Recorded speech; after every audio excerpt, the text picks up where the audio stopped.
Hello and welcome, everyone. It is Saturday night. It's content. It's a different, slightly different. Well, it's not really. The past few have been fairly much the same thing. The only thing is that we won't really be shilling. Well, we do a little shilling because that's. But yeah, it's basically the same thing. But mostly we're going to be talking about a movie. It's a Phantasm night. So we're joined again by Nick Patch from Strange Pages, his comic Roy Beckwith and the Cursed Continent. Is it? It's funded, right? You're all funded. Funded, yeah. I am. I don't know if what you consider fulfillment, but from my background like actual fulfillment, that would be shipping to me. So like, I think people consider fulfillment to just be like the campaign is done and now you're getting it printed and stuff. Yeah, yeah. So that's where I'm at right now. Is the I'm getting proofs next week. Hopefully they should arrive, and then we'll be good to go to get the printing order done. So Nice. yeah. Moving right along. Then that's good stuff. Yes, sir. But yeah, just we're just here to talk about a movie we both watched for the first time. It was I put a poll up on X with three movies: Annie Hall, Toy Soldiers, and have you seen either of those? I haven't seen any of the three. Yeah. So I Yeah, was so like, oh, it's a new movie for me either way. So yeah, I mean, so Annie Hall is a Woody Allen flick. As far as I know, because I don't really, I've never watched any Woody Allen movie. mhm. Um, as far as I know, it's like his breakout like movie. It's and I guess I should watch it at some point, because Oh, you he's haven't seen that yeah, either. no, and Toy Soldiers is just another one that it's just an '80s flick that I know of. It's hmm been around, kind of like Phantasm for me. It's just kind of been in the background my whole life. It's my first real connection to Phantasm was I don't you're young, so you probably don't. But there was a magazine back when I was young called Fangoria, Oh yeah, I haven't heard of it. and it was basically a magazine that covered horror movies and special effects and makeup effects. Oh, that's And kind of cool. when I was a kid, like I wasn't allowed to watch like horror movies and stuff. And but would go to the grocery store, and my mom would go do the grocery shopping, and me and my brother would go hang out at the magazine section and look at the comics and Fangoria, like, and I would be so I knew about um, you know I knew about a lot of these horror movies. I just never saw them. Just looking at all these horror movies through a glass window, you Yeah, can't yeah, you can't watch pretty them. much. Yeah. Yeah, but before we get into that, I want to talk about a couple of the comics that I've been. So this week, or was it last week? I got and read through Star Riders. Sorry, um, I think this is like a 2 year 2 years for this one to be fulfilled, and it's gone through some changes. Like it used to have a different title, I know that, and I don't know if that means that like story wise it changed, but it was okay. It wasn't. It's I mean you can see it's hefty. It's a thick one, Oh yeah. um, but sci-fi kind of. They were shooting for like a deep sci-fi, like um, a lot of like real science type stuff, but not. Um, so I got this, read it, thought it was okay.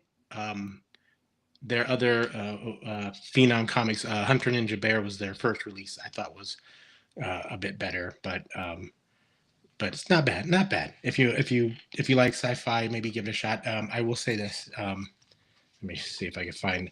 There, at one point, the heroes get trapped in cybernetic bodies. Let's see if you can see. This way, this way.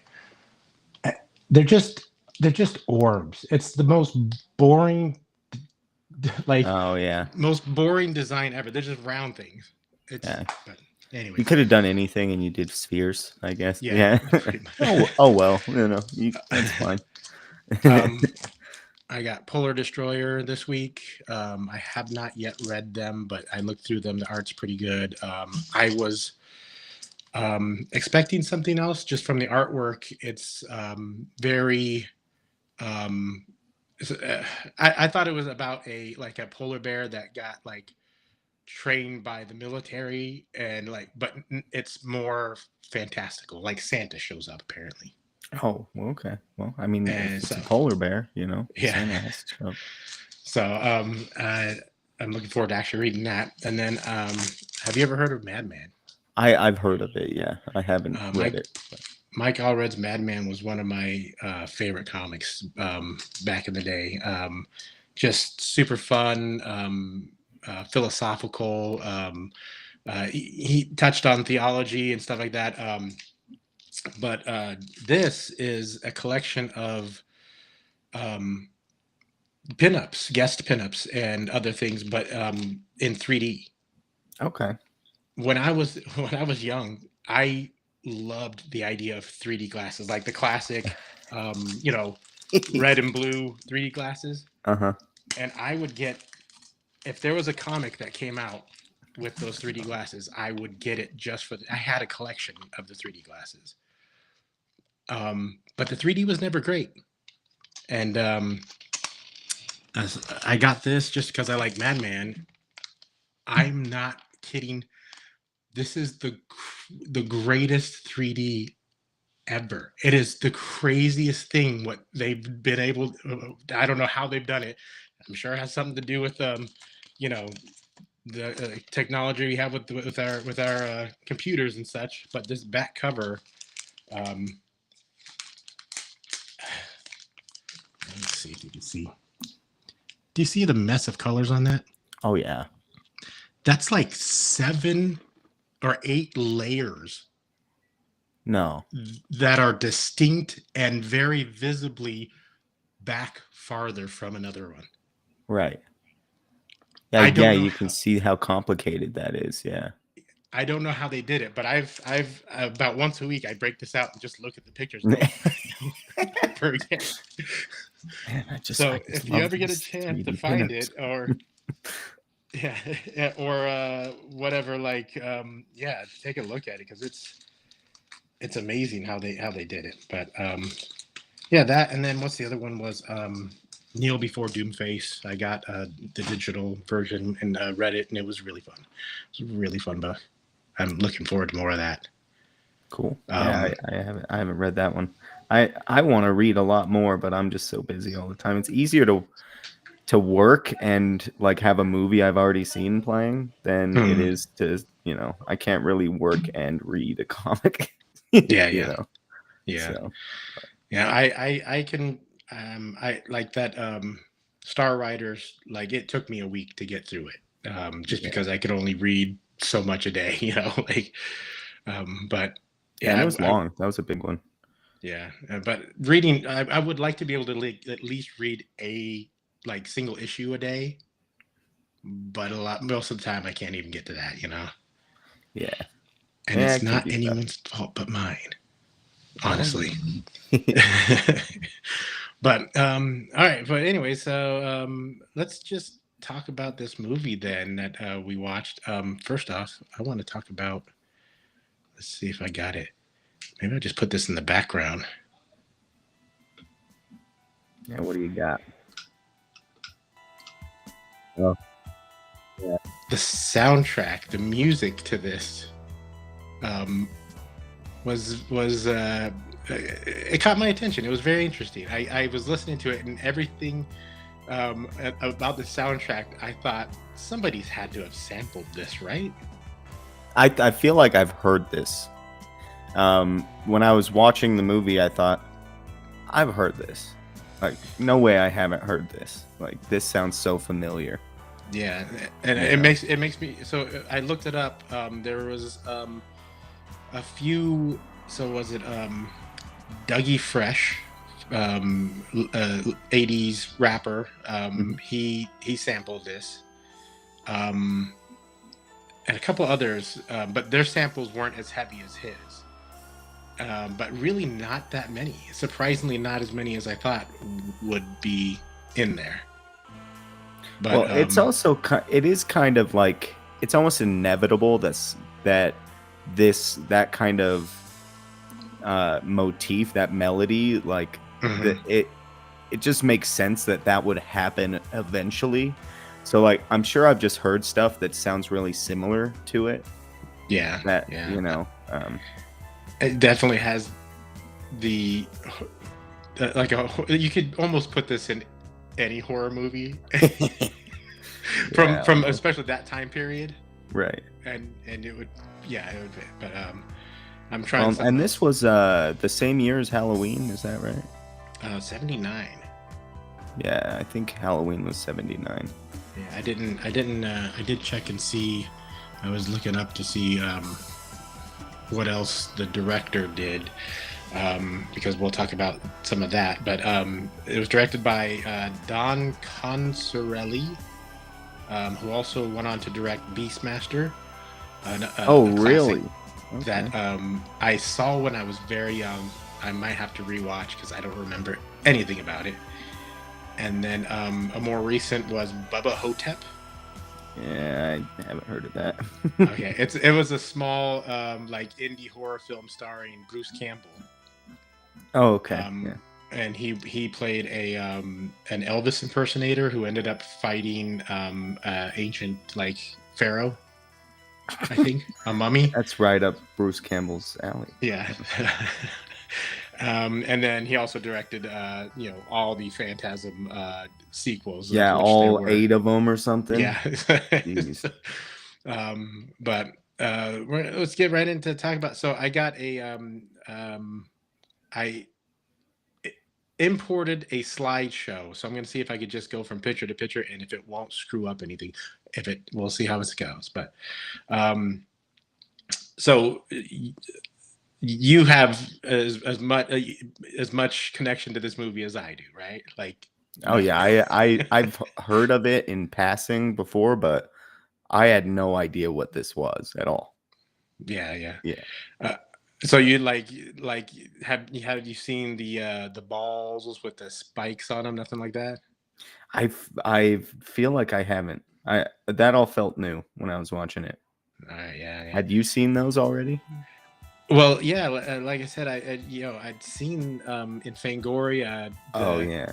the The pictures, but also just kind of in general. Like I don't feel like I've seen much of this in like pop culture. It You didn't know, get yeah, Tarantino never ripped it off or anything, so like yeah. it's But not. like you know, with like Halloween or Friday the 13th, whatever, there's a lot of pop culture references you've seen throughout the year. You know, like Family Guy will have like a guy with a hockey mask. You know. I don't think I've ever seen any of that sort of thing with this movie. Oh, I see what you mean. Yeah. I don't know. The Simpsons, if they haven't done it, then well, yeah. I It's bet possible, yeah. they really may have. They just have so many episodes. I haven't Mhm. seen all of them, but I really like the golden years. Yeah, There's yeah, like 10 seasons, but yeah. yeah. I feel like I haven't seen that. It really took me by surprise when that happened. So it really tripped me out. Yeah, but we'll get to that. We'll get to that. But Yeah. so right off the bat, movie starts. I I don't think I grabbed a picture of the very first scenes of my first note: graveyard sexy time. Yeah, what's that about? So It happened multiple times in the yeah, movie. so the movie Anyway. starts right off the bat. A couple is in a graveyard, and they're having sex, and the woman, after completion, stabs the dude, Mhm. and then there's a flash of a man's face, Yes. and this happens a couple times, and when it gets to, we'll dig more into that a little bit later, but um, There's some uh, awkward cuts, and that was one of them. Yeah, And yeah, I get that it has something to do with it later or whatever, but it felt really jarring. yeah, Yeah. yeah. So well, maybe we'll just talk about it. Was that suggesting that he was the woman, like a shapeshifter, maybe? Oh, 100%. Yeah. Okay, And because at first I thought, well, maybe because they were talking about they at one point. mhm. They're saying they, so I'm like, oh, so maybe there's just a few of them, you know. Yeah, because Um, well, yeah, because and then later on, well, yeah, we'll try to touch back yeah, up yeah. on that later on. So, anyways, he gets stabbed. Cut to this scene, intro to basically the main. Oh, Um, in case you're s- wondering, guys, you did see boobs. There were oh boobs. yeah, that's right. Yep, boobs right off the bat. We Yeah. got Tim Olson joining us. Hey Tim, how's it going? Um, uh, if you have you seen this movie, Tim, let me know and what you thought of it. But the yeah, jumps to the scene, which is the setting for a good chunk of the movie is set here, Hmm. in or around this mortuary. Yeah. Very Um, much of it. Yeah. I wanted to say, like, because we did Black Christmas mhm. last time. They kind of both start with that opening shot, it seems like, on a, and I know that this came later in this movie, but, uh, Yeah. they both have a shot of a building where you're sitting there for a second. Um, and I just wanted to say that I like what Black Christmas did Mhm. more than what they did. um, Yeah. so these guys here that you see, they were off screen and they step into frame and they pull focus to them, which seems like cool thing to do, but the Mhm. blocking of it, the way that they step in and just start addressing each other, it just felt so weird. Yeah. You know what I mean? It definitely. A lot of this movie feels like we have an idea for the scene. You guys are talking about your buddy who's dead. Just kind of go with it. Like Yeah, and like the guy, hey, how's it going? Like, and then it's like, yeah, he's dead. It's so sad. And I'm like, oh, that the was a lines, weird shift in tone. yeah, the lines were, Jody, hey Reg, Tommy's gone.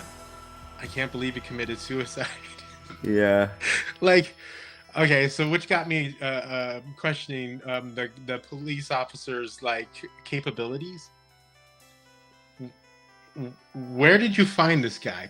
Pants down, jizz covered, stabbed in the chest.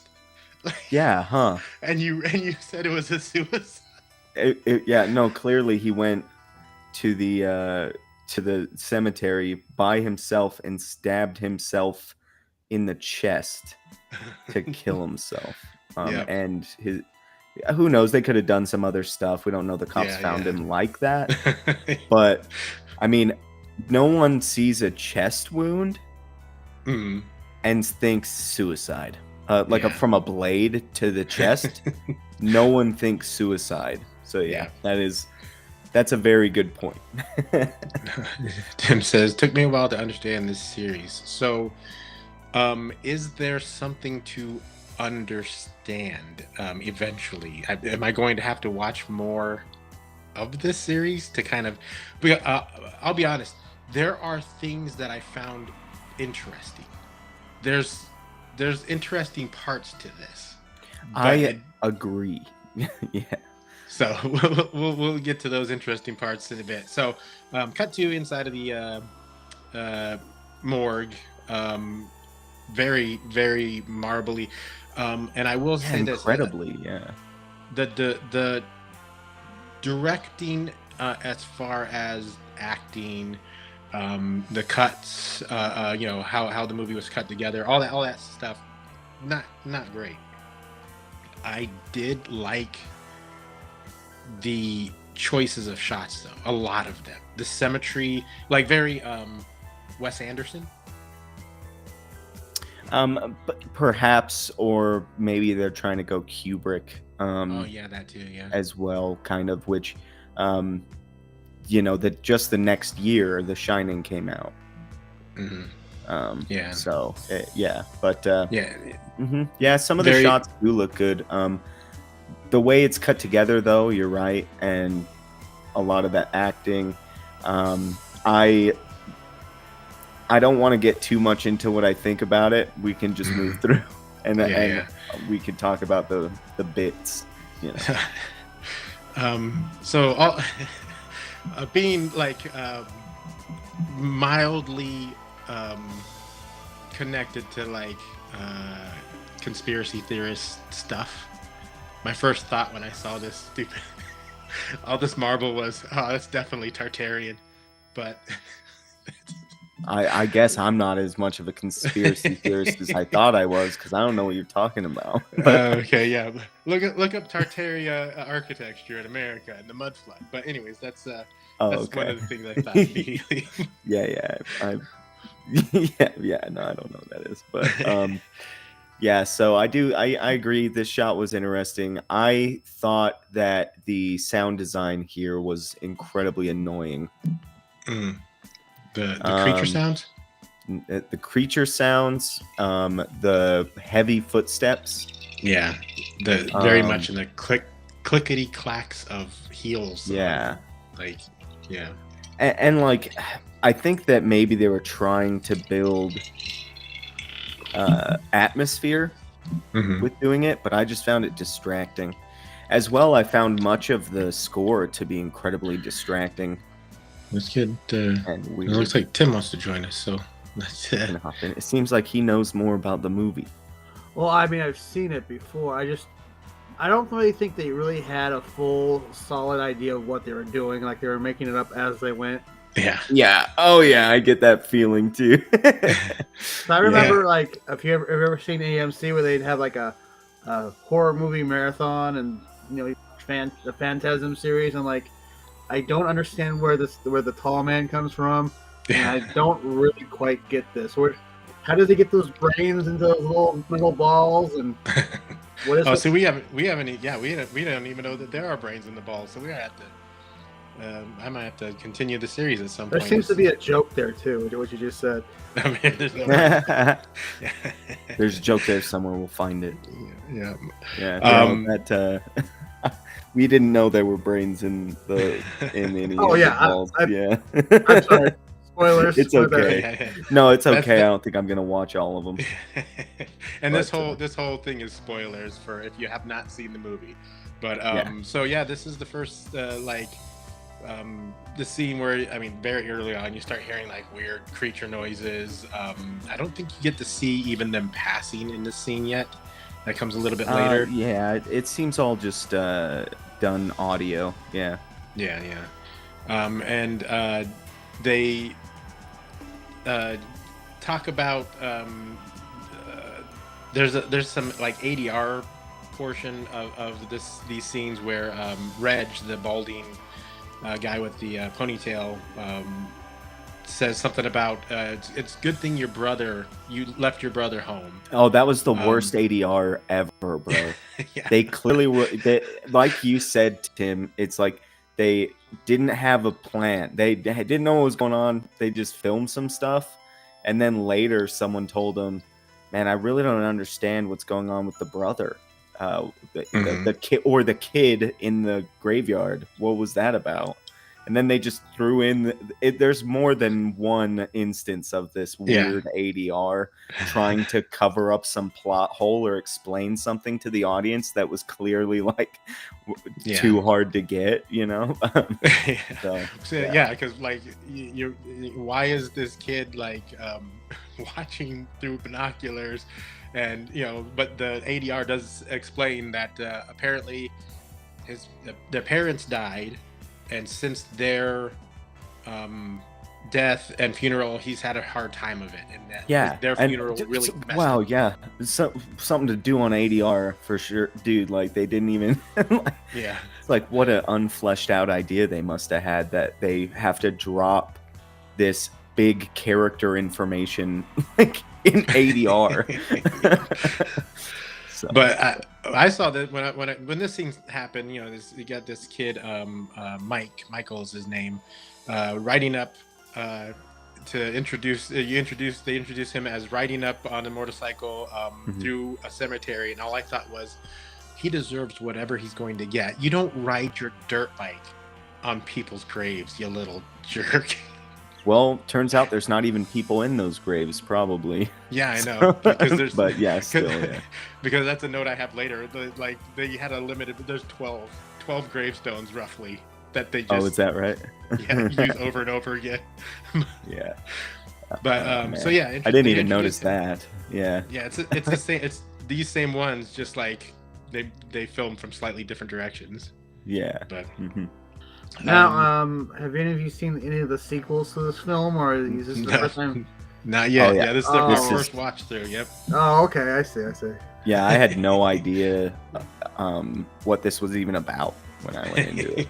When you do see the sequels, you're gonna go, okay, they filmed this one movie, and they go, well, maybe we should kind of make up more stuff to explain why the tall man does what he does, or whatever. They kind of came up with it after the fact, like, oh, wait. Yeah. Let's pretend this was all part of the plan, and we'll just cover it all up. Yeah, I kind of think they were trying to go for something like, you had Nightmare on Elm Street, you had Halloween, some kind of franchise kind of thing, and it was kind of like, I don't know, they just didn't really have a full solid idea.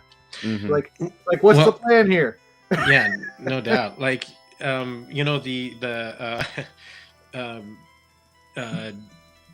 Nick, we talked about, and you talked on other streams about the South Park guys' storytelling, style of how just chain react causal links between events, how one event causes another. But would they have how they say it? It's like, and then. And so it should be therefore, but a lot of stuff is and then, and then this happens. Yeah, and it's like there's so many characters that are there for a split second in this movie that you never saw, and like I noticed there was this moment. It seems like we're jumping around, so it's fine. But there was this moment where this lady, the dude who's balding, what's his name again? Reggie.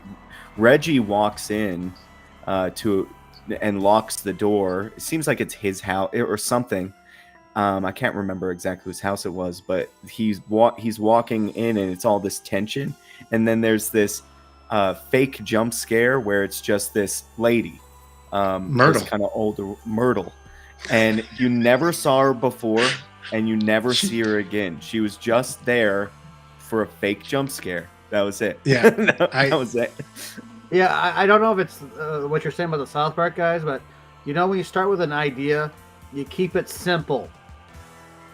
Right? Yeah, that too. Yeah, you can do that. And I think they're just trying to cram so much into one story. It's like, dude, if you make it overcomplicated, no one's going to understand what's going on, really.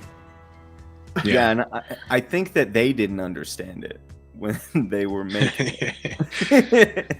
Yeah. The Myrtle scene, I showed my wife earlier today. She's like, so how was the movie? I'm like, let me show you a scene, and this will explain it. And so I showed her the scene, and she goes, I had to explain to her, like, this is the house of the main characters. This is their house. That's it is? Okay. Yeah. I wasn't certain. There's a woman in their house that's never been there before, is never there again, and she serves, the only purpose she serves is this scene. And my wife's it's like, just for a scare. Yeah, she's like, why did you waste my time showing me this? I said, because you know how I feel now, because my wife's black, by the way. Any moment I'm walking through the house, a black woman might jump out at me. Yeah. So, wow. She scares you sometimes. Yeah. Yeah. No, so this is the introduction of the tall man. It's who's not really, like, they do a couple of camera tricks to make him look tall, but only a couple times. And then generally speaking, he's not that tall. Yeah, Um, He made a career with this character. yeah. Oh, yeah. I mean, yeah, No doubt. he's like the best part of the whole damn series.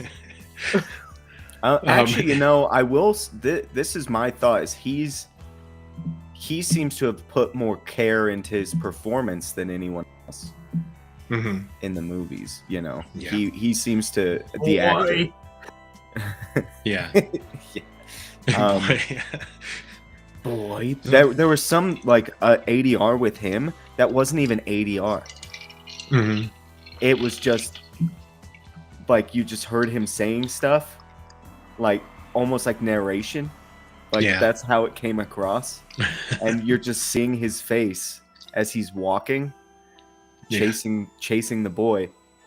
He's not saying anything. His mouth's not moving, but they decided to add on top of that just him saying stuff. Like, Yeah. I was so confused. Tim, does he have like telepathic powers or something later? Or I look, it gets very convoluted throughout the series. It's like, I don't want to give any spoilers. Do you want me to give you spoilers? Oh, to yeah, kind of yeah. understand beyond. Yeah. go ahead. So you find out he can go through different dimensions and realities and stuff. Right. Nice. Okay. But does he ever like I- say stuff into people's heads ever? Maybe. Oh, okay. It gets kind of confusing and like because they've killed him several times in the movie, and you'll see like there'll be like a movie where he's dragging like another one's dragging his body through like this interdimensional gateway or something. Yeah, Which Okay. is the obviously that's the tuning fork thing. yeah. Right. So Benjamin Soto's here. He says we're here for a treat when you see the sequels. Howdy. I might end up watching them. I think I will actually. I don't know that I will. I'll You let you know. kind of almost, if you want it to make more sense, you kind of have to watch the sequels. Like I said, I just this is too complicated for one movie. Uh-huh. I'll let you know, Nick. I'll let you know. Yeah, let me know. Maybe I'll subject myself to it, and maybe I will be like, oh, okay, it's a little bit Yeah. better. It's improved slightly by the sequel.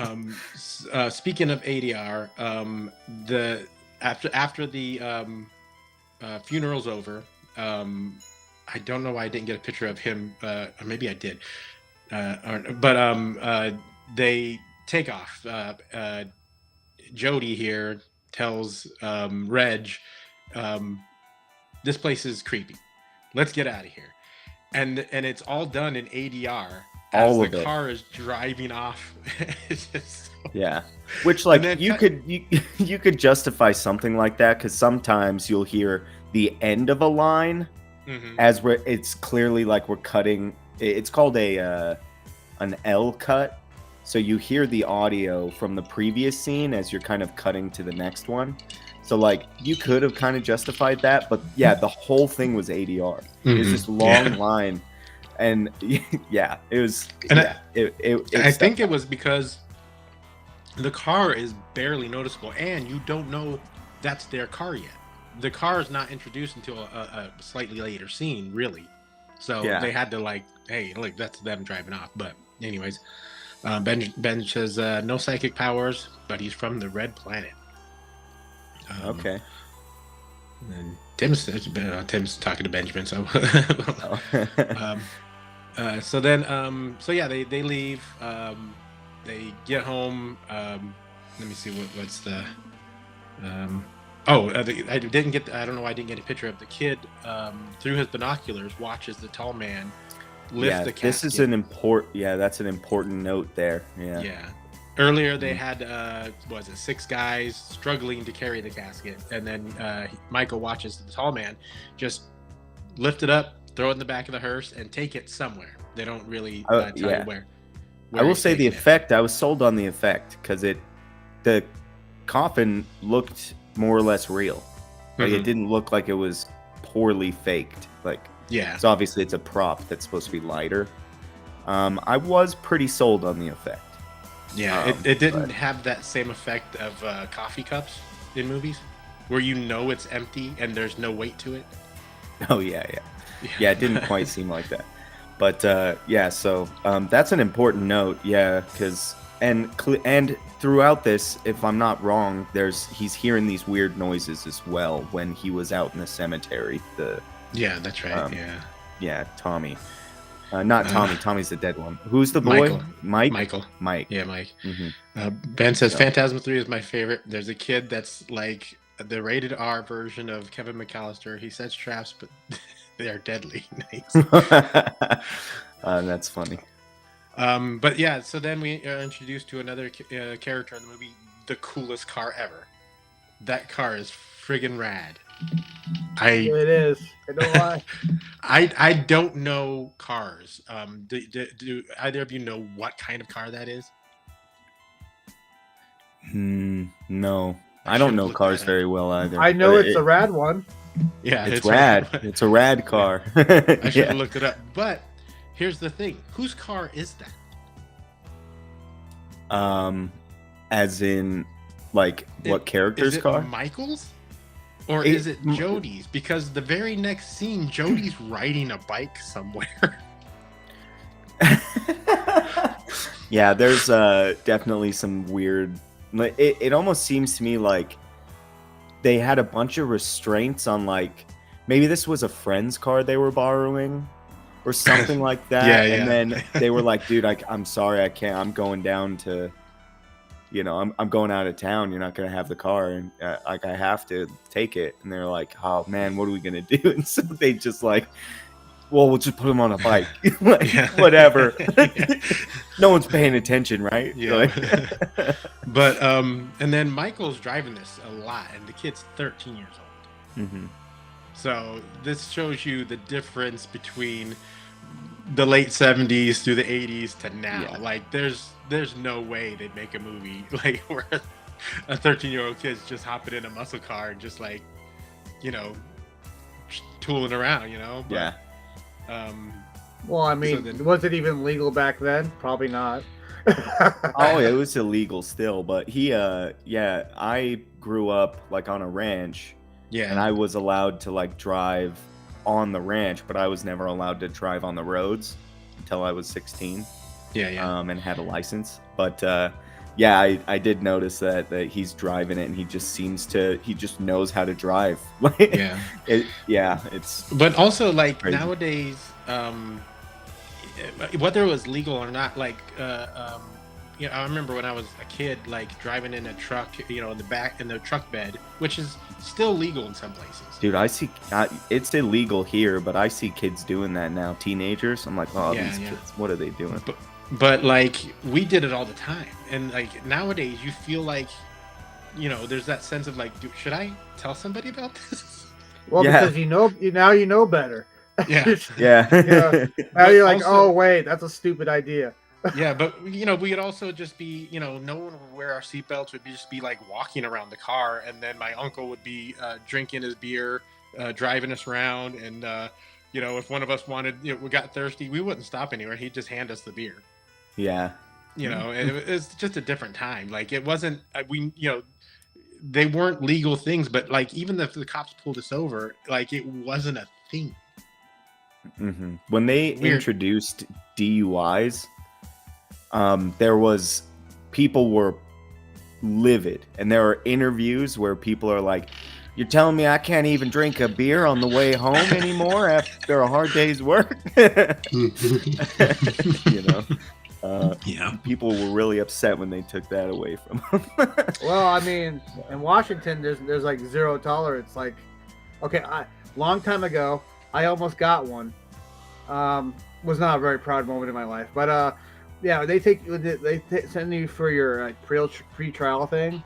Mm-hmm. They scare the shit out of you with like a year in jail and fine. Yeah, even if you have a clean record. So yeah, we got a kid driving a car. The car actually plays a fairly big role in the movie for some reason, but then cut to the next scene again. Jody's riding a bike down the street, and Michael is running after him like through hedges and this is another kind of ADR part, because a random old friend stops by at this scene here. They get out the car. Michael opens the hood, climbs under the car to do some work. A friend stops by and says, "Hey, Jody, I heard you were in town. Heard about your parents. Sorry about all that." And then there's this ADR scene where Jody's riding a bike. Michael's running through the hedges and jumping over grass and stuff, and is basically saying, "Since my parents died, Michael will not let me out of his sight. He follows me everywhere." And the way it's cut together is so weird. It's like not. It's like back and forth between time. You know what I mean? Like we're here, and then we're going to cut to later, and then we're going to cut back to before, and back and forth. And that maybe was a stylistic choice, a poor one, or maybe they had to because of like you said, it does kind of seem ADR. Yeah. So maybe they did that for that reason. But and my note, because I don't know who that guy was exposition guy, because that's his only purpose in the movie. Exposition guy. Exposition disappears. I kind of look at it like this. The plot for this whole series is more convoluted than like eventually how the storyline for Mortal Kombat gets. You know, as much as I love Mortal Kombat, it's just like, okay, now they have to kind of do like a retelling, because now it's not making any sense. Yeah. So I actually kind of thought for a minute, and this is something I wanted to say anyway. I thought, dude, it'd be cool to like make this again, because it seems to me like there's a lot that's almost there, like has a lot of potential. So like I actually really like I think it's executed poorly, but I really like the idea that the kids, that Mike's parents died, and now he follows Jody around everywhere. Yeah. And because he's afraid so of losing traumatized. Yeah, he's afraid of losing him, so he's following him around everywhere. And I thought that was really, like, you could have done a lot more with that. But it was really barely mentioned. Now I haven't seen the first one in a long time. Was there a clear reason why the tall man was interested in the kid? No, it was he wasn't interested in him. The kid was just an annoyance to him. Basically, he was. Yeah. Well, he was interested in like somebody for some reason. He's like, boy, he was always chasing him around. Or well, that's just because Michael kept breaking into his fucking place. Like, all right, okay, that's definitely something they established later in the series. Yeah, but we'll get to that in a bit. But so then we cut to a scene where Michael's walking down the road and walks into a house, which is these people's house. An old psychic, her daughter. Michael knocks on the door, and it appears as though he's a regular. Yes. And so, but it makes no difference, because the only thing you get out of this whole scene is something about not having fear. He sticks, the old lady tells him through the daughter, it says, it doesn't matter, granddaughter, daughter, put your hand in the box, and a box magically appears on the table. And it suddenly turns into that scene from Dune. Yeah, basically, right? Except there is no pain. I think in Dune there is pain. There actually is. Well, there is pain in this, though, because he's like, but that really hurts. And then the girl says something. Away. And the girl says something, and he goes, "Oh, yeah." It's the dumbest. Yeah, she's like, you have no fear, right? And then he kind of chills out, and the pain goes away, and his hand gets let out. Yeah. And that doesn't come back until the end of the movie. Yeah. Just so if you're wondering, this was so weird and jarring, and it never comes back. We never come back to the fortune teller. It's just. So I know, okay, Tim, I know you seem to like these movies, but this scene is absolutely like.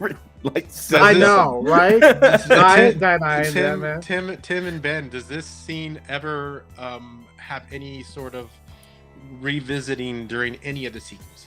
I don't like I said, the first movie, and then you have to watch like several movies. Like okay, what is they explain more what it's about, like more movies they get, but it's just like I just So remember as far as you know though, like the old psychic lady isn't like a reoccurring character. no, Okay, Yeah, no. so this is it's so just weird, dude. It's so out of nowhere, man. yeah. Like I So said, I was lucky enough to binge watch. Like they had all the movies on like I said when they were doing like AMC or during Halloween or something. Yeah, yeah, yeah. they just said, "Oh man, Halloween's doing really good, and they're doing sequels and making money." You know, we had that one movie that was like a horror movie, kind of similar. We could really pump a bunch of these out for almost no money, and we could make money. That's the I only think they reason. wanted to kind of jump on the whole like how horror movies are getting like a series, like there was like a franchise. Yeah, They probably exactly. wanted Oh to do yeah, yeah, but yeah, Mhm. yeah, this is just like a movie crammed with stuff, and there's a guy called the Tall Man.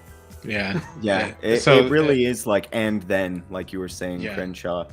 Yeah. So because and then we cut to this scene where which I did not mind at all. I actually I liked the song. I actually agree. I did kind of like the song as well. I did. And it could have been like if this was more character driven and like better written, like this could have been a really great scene. The this you know so okay, early on, Tommy, the dead friend, one of the things they said early on was so that's the end of our trio. And I saw this and I'm like, I wonder if he was part of their band. No, And well, that would have been I got that. I got that even from the original scene oh nice. Okay, about the trio.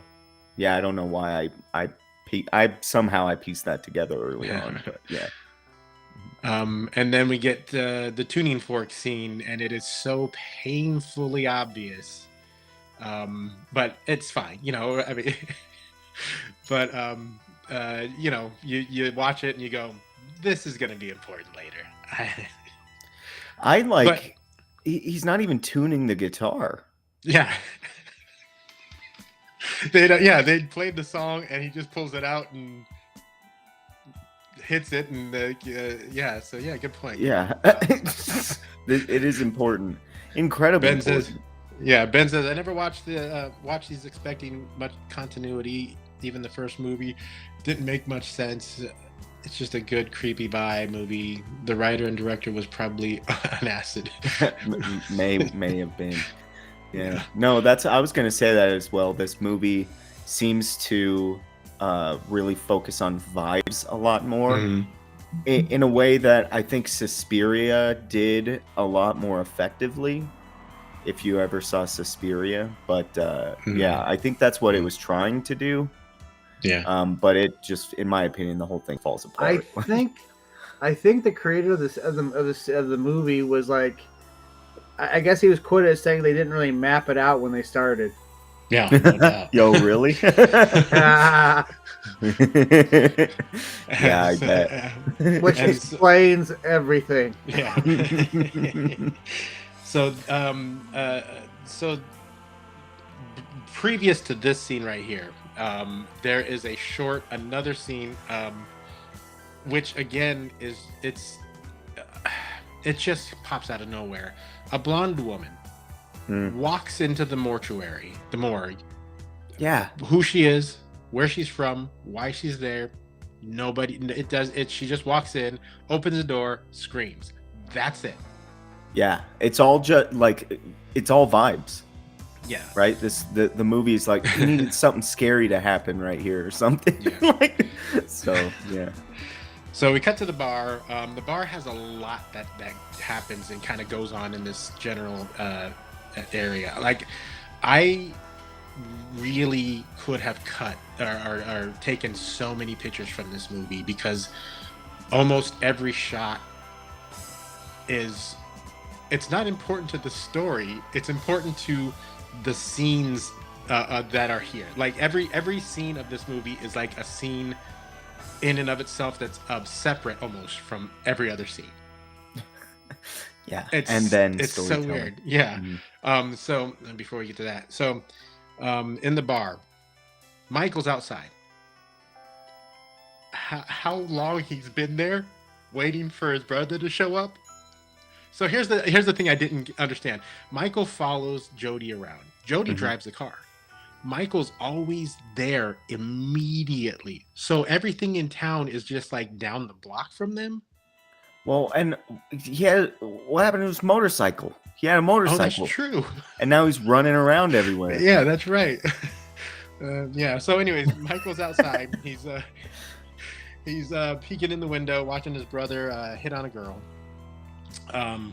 They leave the car there, walk to the cemetery. There's no sense of like where things are in this town. Yeah. Is the cemetery next door to this bar? Like, how far are these things apart? Because they leave the car, walk to the cemetery for some more cemetery humping. Yeah. The second- Was this the same the woman that killed you know what? Tommy? Maybe it was. I think it was, because I remember I was confused as to whether or not it was, and I saw her eyeshadow, because the eyeshadow was particularly like bright blue. Mhm. And so I think it was the woman. So it's the tall man in disguise going out to the bar and seducing men and then having sex with them and then apparently that's- just killing them and then turning them into little dwarves. Okay, sorry, Yeah. getting ahead of myself. Yeah. It's So the whole they, thing he's into. Don't judge him. Yeah. No kink shaming. Yep. So they head to the cemetery. Michael follows them. Michael's a little creep, and I still think he deserves whatever happens to him. But the scene that I thought was kind of you do see some boobies in this scene. And Jody, they cut to Michael, and he says, Smiles, "Wow, he is so far away through so many trees." With Jody in the way, like, on top. Jody's Yeah. on top of the woman, but apparently Michael, from that far away, sees her boobs through his brother. It's a power he has. Yeah. Oh, okay. Yeah. He didn't ask to be able to see boobs from far away. It was just bestowed upon him. It's like this movie's version of The Shining. It's just that's his gift. Right. A boobing, if you will. Yeah. So then all of a sudden creature noises start happening, and Michael sees one. Does he come out? It comes at him, does it? Yeah. He said this little brown thing is what That's he right. says, and he He runs. Yeah. I wrote a little joke. His brother says, Jody chases him. He comes screaming through the cemetery. Jody chases him. What's wrong with you? He says, I saw something. He said, it was little brown and low to the ground. And Low to the ground. I wrote What? this. That's how I like my women. Wow. Little brown and low to the ground. Yeah. Damn, dog. Yeah, I will say that it's redundant, right? Little implies that it was low to the ground, Yep. right? And then again, like the tone and everything just shifts immediately, where Jody's like, Jody's like, I should say Michael is like really passionate. He's like, it wasn't that, it wasn't this, it was chasing me. So how's the girl? And then he's like, go home, bro, and tosses him the keys.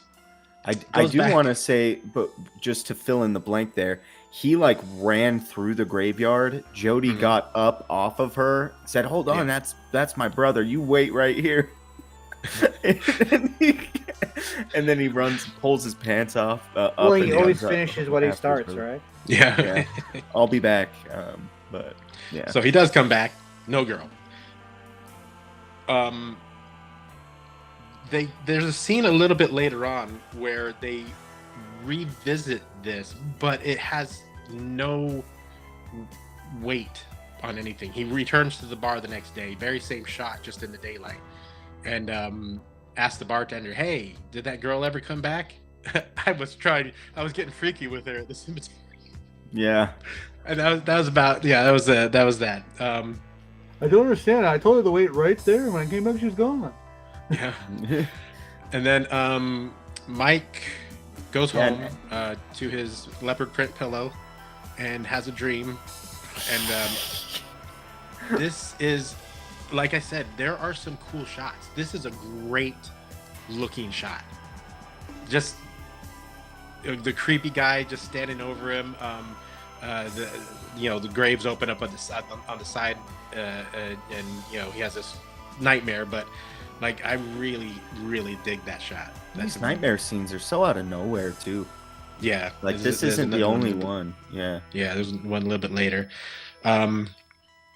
So then we get to the next day.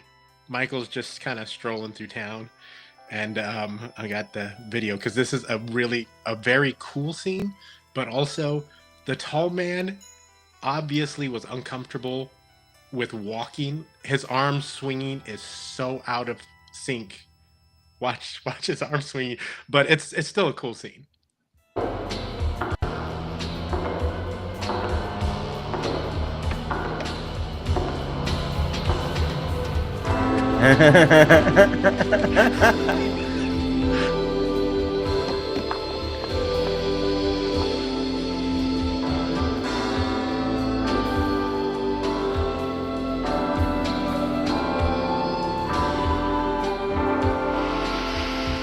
What is this? What is this?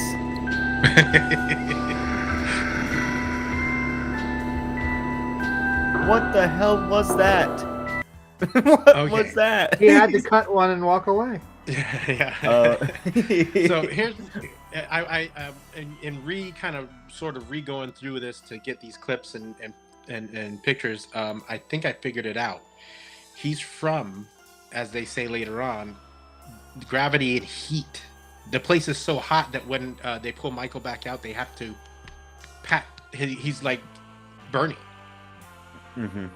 Yeah. So I think he's just enjoying the cold air from the ice cream truck. Perhaps it's a little clue there. But maybe.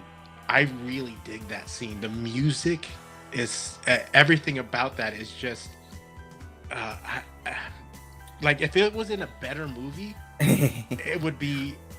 I mean, it's still, to me, it's still like stands out, and I think is like, if I was to be telling somebody, check this movie out, this would be a scene I would choose to show them. Yeah. No, I think there's some technical, filmmaking there that I thought was well done. It looked good. Yeah, and maybe that does make sense about the heat that you're saying. Yeah. But yeah, it struck me as really like we're just trying to have tension or something. Yeah. Also, yeah, this kid is such a twink. Look at this kid, dude. He looks like a girl. Every time I see him. Maggie Gyllenhaal, is that her name? Yeah. Jake Gyllenhaal's sister. Yeah. It seems like the type of person who gets shoved into his locker daily. Yeah. Yeah. Huh. He knows the inside of his locker. Yeah. But also, that was another scene where the tall man, they used the environment to make him seem taller. He was standing up on the sidewalk where Reg was down on the street, so that that space made him seem a little taller. Yeah, but, that's yeah. I didn't notice that either. That's a smart observation. Yeah. Let's see. What happens next? You're cutting really far ahead.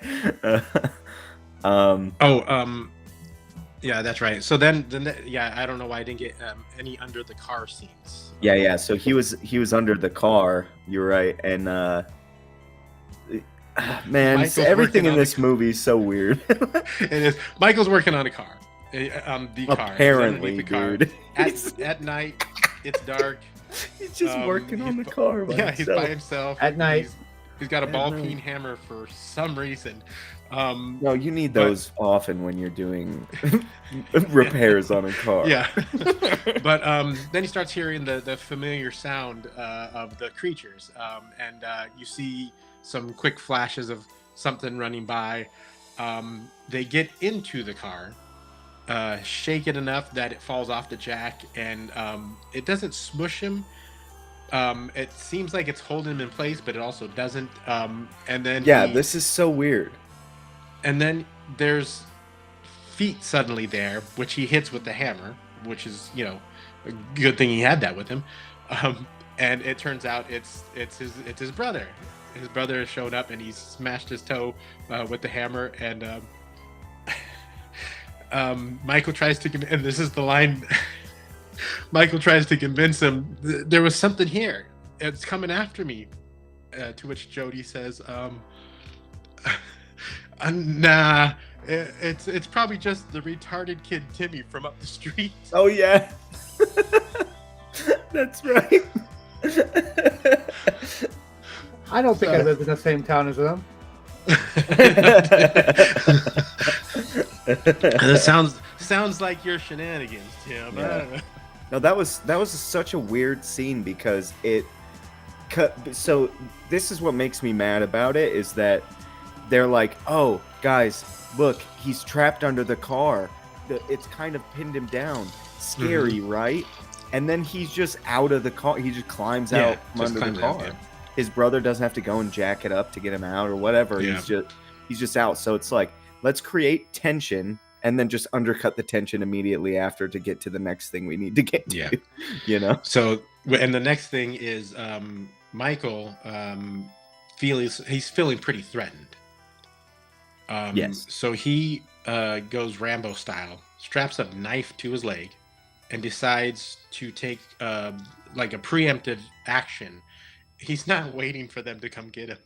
He heads there, breaks in with this knife. I don't know what he's planning on doing, but he breaks in to the morgue, and he's walking through these marbled halls, and he comes to this door, and hears some noises, gets scared, runs off. I don't know if there's any significance to these heads up here. Is this something that planets? Each planet is a okay. Greek thing. Am I thinking right? Maybe I'm wrong. It could be. Possible. I even tried to research it today and couldn't really find a definitive answer. Does this come up later in the movies, Tim? I don't think so. Okay. No, again, I think it's vibes. That's what this. Yeah. And I think it's really funny that Mikey decides to just go in here. Half cocked, just run in and we'll see what happens. That's exactly what this director did. Yeah. He had no plan. We're doing it. didn't write a script probably. But yeah, so I just think that's ironic. He hears the noises behind the door, takes off running, runs into this guy who I'm so confused. who he is, I don't know. All I could think of was it's ma'am, but that's a different It's ma'am. he looks a little bit like anyways. It is ma'am. But yeah. That's maybe why he's so mad. But there's a little struggle. Mike bites his hand. There's that crunch noise happens a lot in this movie. Mm-hmm. Yeah, I think it seems like they reused it. Yeah. But then these spheres, is there a name for these? I don't remember. It's the snitch, dude. Yeah. Golden, yeah, that's right. Well, they have different, like one drills through a guy's head, and the other one. That's what happens here. Is this thing flies in. Mike bites his hand, gets out of the way just in time for this to stick in that guy's head. I have two things to say about it, but go ahead. This is another thing that I liked about the movie is like I like whatever these balls are. I like the concept, but there's no explanation. There's nothing that it's just there in this movie. And like Tim says, they probably fill in more later. But again, this is like the first Star Wars. There was no plan for more.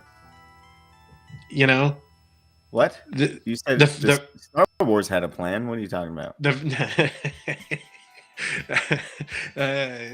the first one. No, he just wrote that movie and then kind of built off of it. There was no plan after that. But wait. Did we hear different? Or are you being sarcastic? No. No? No, George, from what I hear, is he wrote the whole trilogy as one Yeah. movie. And he said, Yeah. this is too much. So he just took the first act and then said, we'll just make this as a movie. That's what I remember.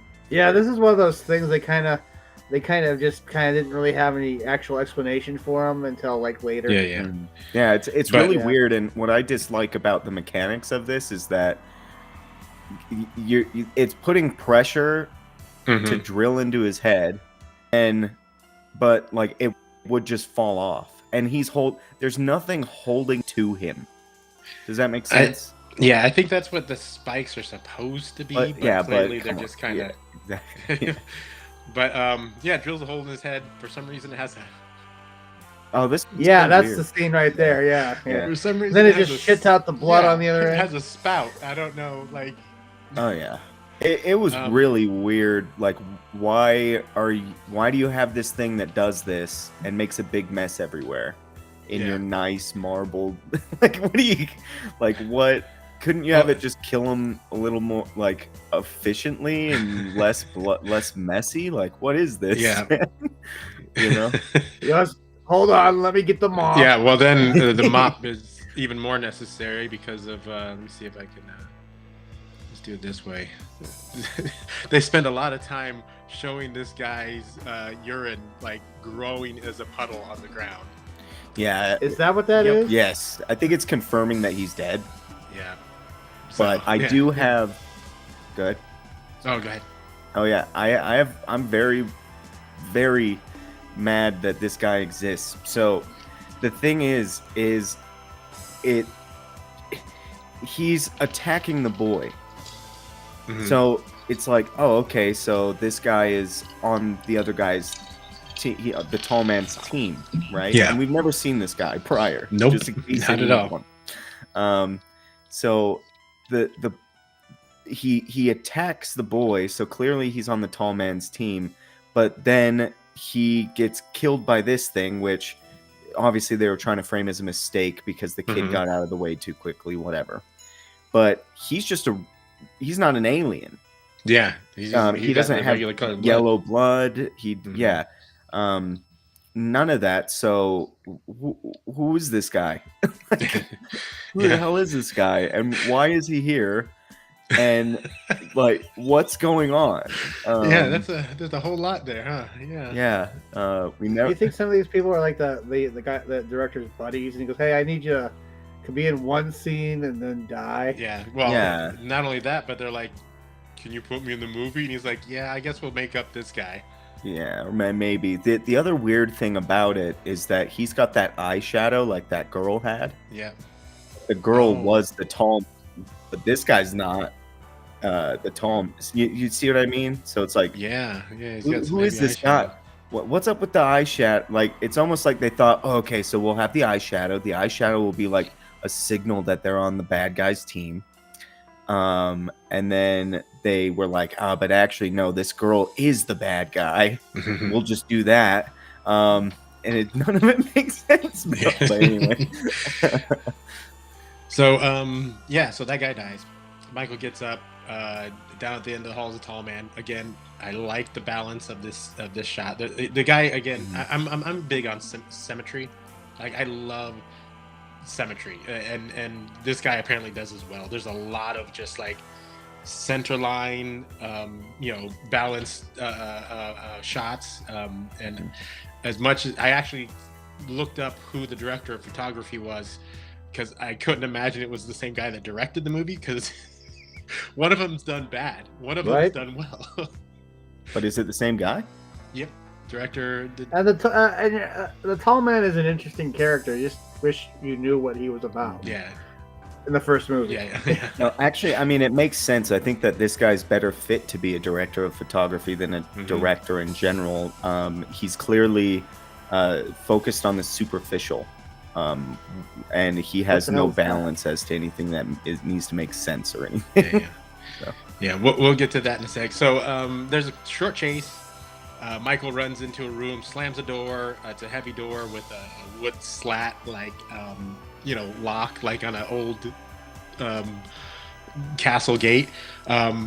But I like the scene with the hand and the sound of it's like tapping. It's like Mm-hmm. tap tap tap tap. Michael cuts the fingers off. Why the door wouldn't cut the fingers off, do not know. But Michael cuts the fingers off. Yellow blood's everywhere. Picks one up, takes it home, puts it in a box. Falls asleep on the stairs with a shotgun. His brother wakes up in the morning, finds him. They have a conversation. Shows him the finger in the box, which is moving. His brother says, "Okay, I believe you," which you pretty much have to, and says, "We got to take this thing to the cops or something. We got to do something about this. Let's take it." To the Yeah, cops. he's gonna take it to the sheriff. He says, "Yeah." Head upstairs. Yeah, cut some fingers off. Yeah, he says, "Go get the box." So Michael runs upstairs. The Oh, box. but is no longer... did we say the finger is still like alive? Yeah, the finger's Yeah. moving. So the box is like, you could see it jiggling and stuff. So he gets upstairs, the box is no longer moving. So he opens it up, and inside, the finger has turned into this thing. This thing. Yes, yeah. I was trying to remember because like so much happens in this movie. It's, Yeah. So you forget what you watch. So Yeah. this, I think it's like... to their benefit too that you would forget everything. So Demon Spider appears, and for low budget movie making, you had mentioned earlier, like the sphere, he's holding it in place, right? Oh yeah. Like, Well, it he's holding... seems like he's trying to pull it off, but he's holding it there. For yeah, sure. yeah. And so Yeah. they do that in the next scene where this thing attacks. Oh yeah, dude. And Michael wraps his coat around it, and it's this pantomime, like it's him wrestling with the thing in the coat, but it's just him moving around. And then his throwing brother him all shows over up. the place, dude. Yeah. He's smacking into the wall and stuff. Yeah, and then Jody joins in the fun, and they're both just like flailing around with this coat. And is it kind of like when they turn the camera on? They tilt the camera in the original Star Trek, where and they're everyone has to act like shaking, the. Oh right, yeah, yeah. So I appreciate it, like low budget, sure, whatever. But they decide to throw it in the garbage disposal, and shove it down there. Turn the garbage disposal on. I'm very bothered that they didn't turn water on. That's just a thing that I Honestly, dude, how dare they? Yeah, it's a pet peeve. But so, and then we get this short scene here, which I just enjoyed. Jody, oh no, not Jody. Reg makes his return to the movie. Mm-hmm. And then storytelling again. Yeah. Hi guys. I just thought I'd come over and see what was going on before the kids got out of summer school. Hey Mike, you want to ride along with me today? It's pretty warm outside and the ice cream's gonna be flying fast and furious. Remember how good you were at crowd control last time? Hey, what's going on here?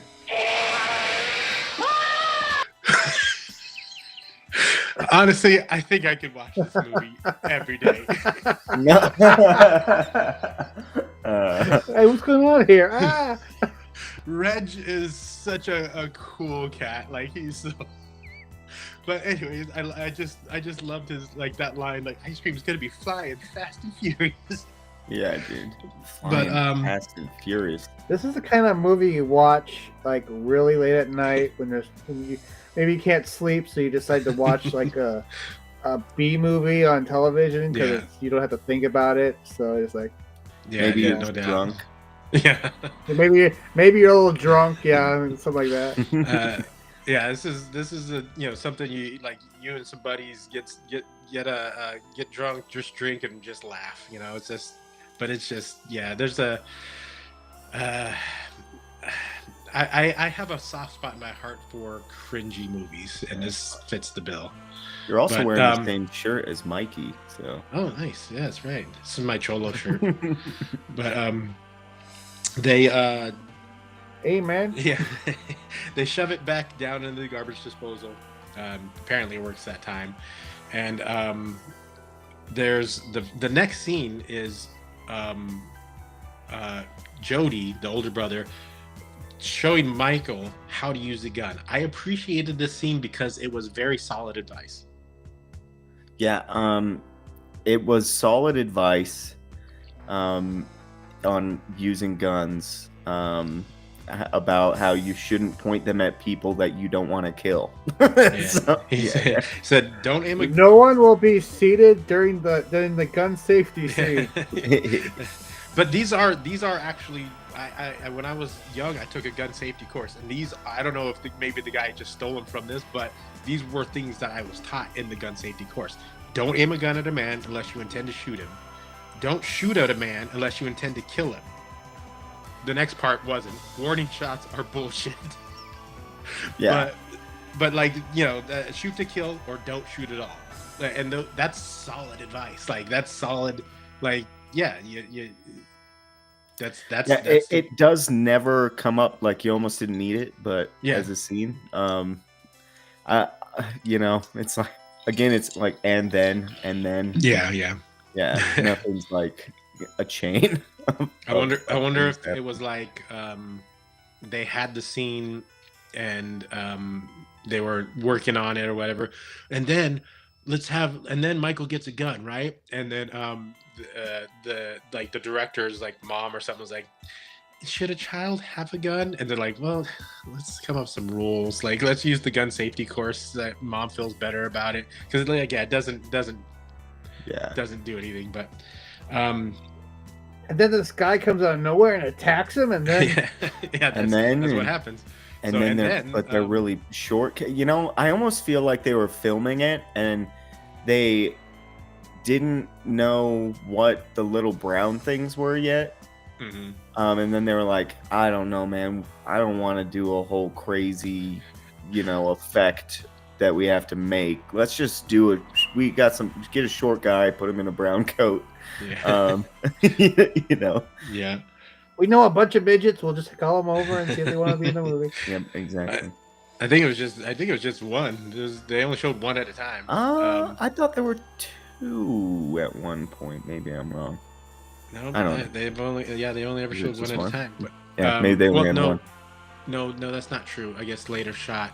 Well, we'll get to that because I have a picture of it. But so Jody heads to the cemetery, the morgue. For what reason, I'm not 100% sure. Is he just going to kill the guy? I think he might just be going to try to kill the guy. Yeah, which is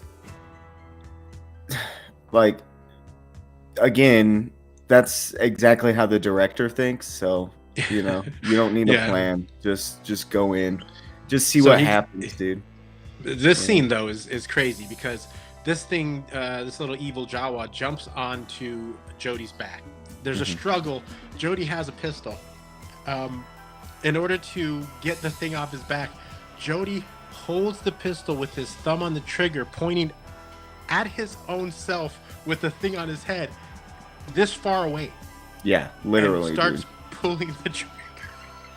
Why would you do right that? Out the door. Yeah, why would you do that though? It's like, dude, you don't have to hold the gun all funny and do that. Like, you can reach back, like you can scratch the back of your head. You can point a gun at someone who's on your back. Like, what are you doing? It was a crazy shot. I was just like, wow. He was trying to be gangster. Yeah. Holding it all sideways, but it was all weird. Yeah, he was had his thumb on the trigger. Yeah. Yeah. Yep. So they he ends up killing that thing. And they call. Oh no. What happens next? Oh, so no. What happens next is he goes outside. Gets in his car. He's trying to escape, and the hearse starts chasing him. Because there's some great lines here. What's that line? He says, "There's nobody driving that mother." Yeah, that's what he said. So the hearse starts chasing him this around. Is the 13-year-old again driving. Yeah, so he shows up, and it's not like, I told you to stay home or something. Like, he just drove up, and it almost was like what their plan was. It seemed like, but we know that wasn't the plan. And then it's like, did he walk here? He walked to the again. Whose car is this? Their house. Whose car does this belong to? Like, what is this the happening? boy's car? Is this the little kid's car? Dude. So anyway, so yeah, he walked. So yeah, Mike shows up with the car. There's a chase scene. They shoot the hearse. It crashes. There's a dead Jawa inside. So I love how you're just now calling them Jawas. Yeah. So this is the first time we get Evil to Jawa. Yeah, we get to see them with the hoods and everything. But and then there's this scene where they call their pal Reg, who has the ice cream truck, and they're like, "Hey, Reg, we got one. Yeah, we're over here at this place, and bring your truck." This is another shot that I really enjoyed. It looks like it belongs in a great movie. Oh yeah, I see what you mean. What's it doing in this movie? Man? Yeah, Do not know. It's so funny to me that he says bring your truck, because it's a dwarf that they could fit in any car. Yeah, they could fit it in that car. They bring your minivan. Yeah. But so yeah, they throw it in the truck, the ice cream truck. Drive home. This is the scene you were talking about earlier, where they get back to the house. Myrtle shows up out of nowhere, and scares poor Reg. But then they decide they got to figure out what they're going to do. Okay. And I see it all now. What we gotta do is we gotta snag that tall dude and stomp the shit out of him, and we'll find out what the hell is going on up there. Yeah, we'll lay that sucker guy has a plan and drive a stake right through his goddamn heart. You gotta be shitting me, man. That mother's... That mother. That mother. Who's laughing in the background? That's my wife. She's her sister's here, and I made her a couple of espresso martinis. So she's hopped up on caffeine and alcohol. Nice. Oh no, that's a dangerous combo. Yeah. So we'll see if she ends up going out tonight. But yeah, that's who's laughing.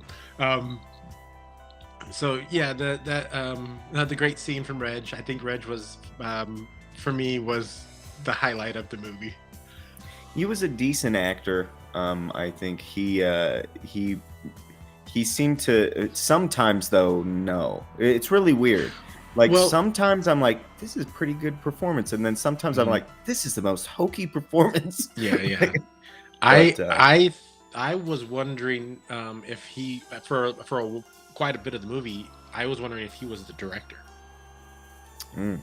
Like it felt like the role that a director would give himself, and this is his acting ability as well, you know? Mm-hmm.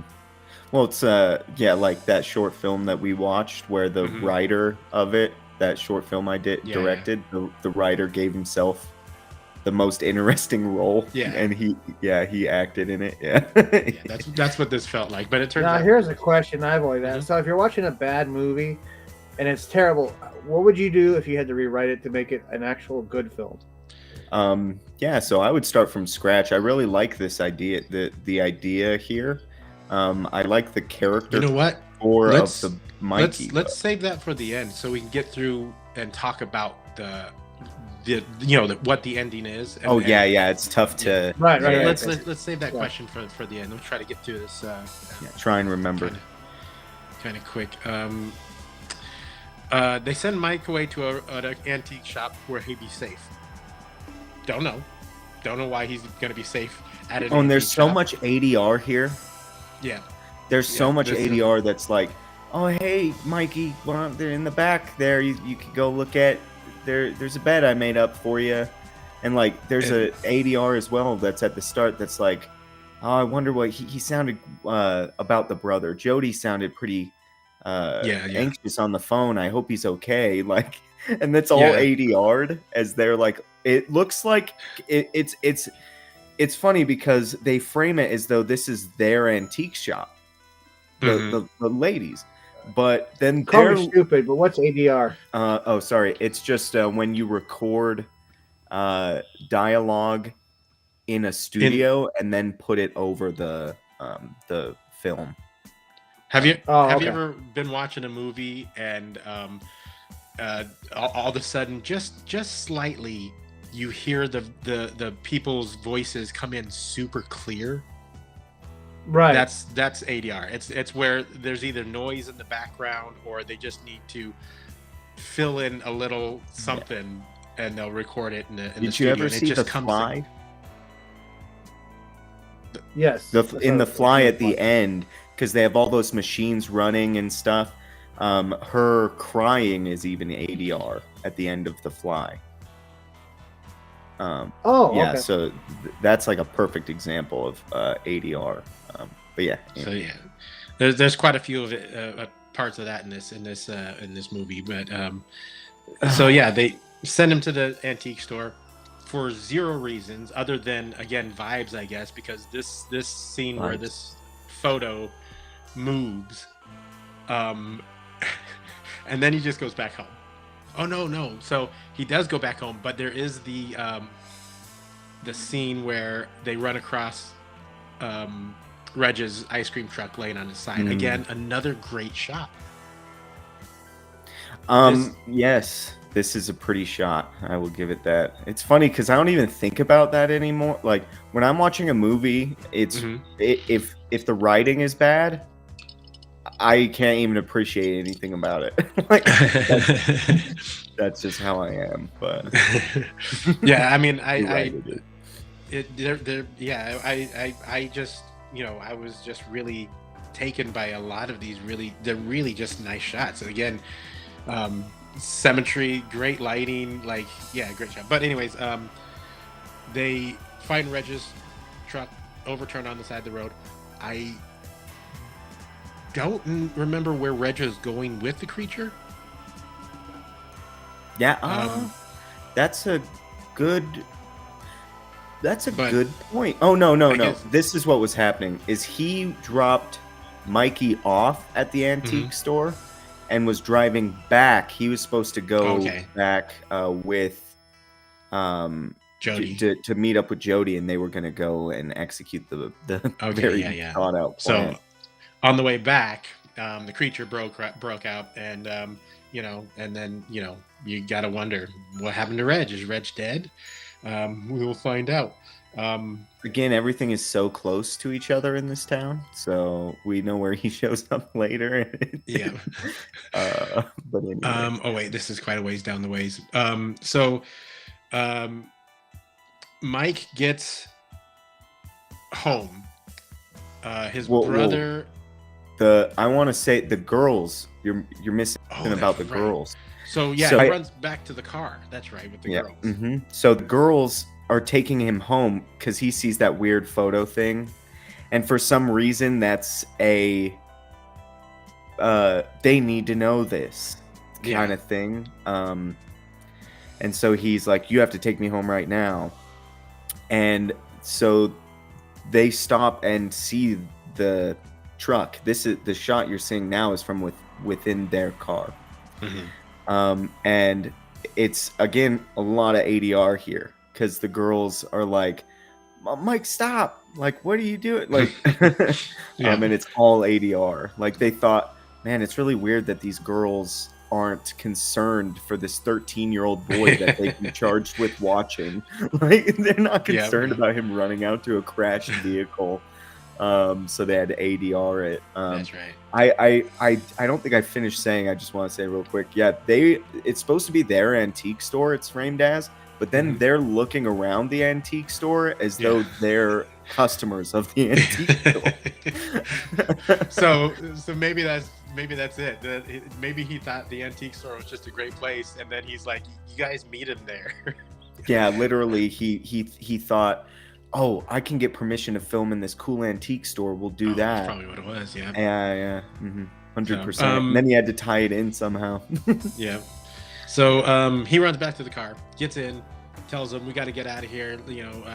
And then the Jawas show up. They start rattling the door, unlocking the door from the outside. This is when there were multiple Jawas, but that's right.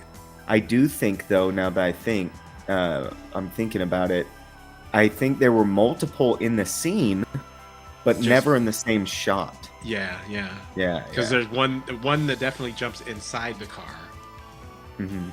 well, one's in the front seat terrorizing the girls, and then one's in the back seat Yeah, that's right. One terrorizing does Mikey. jump in the back seat. Yeah, and it throws it throws Michael out the back window, and the car takes off.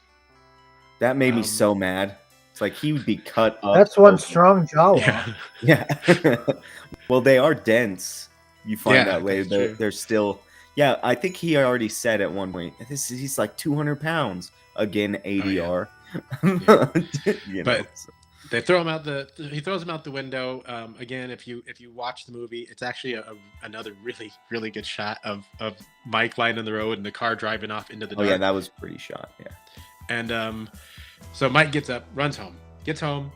His brother's there, and he's like trying to keep his little brother safe. So he snatches him up, throws him in his bedroom, closes the door, jams a screwdriver in so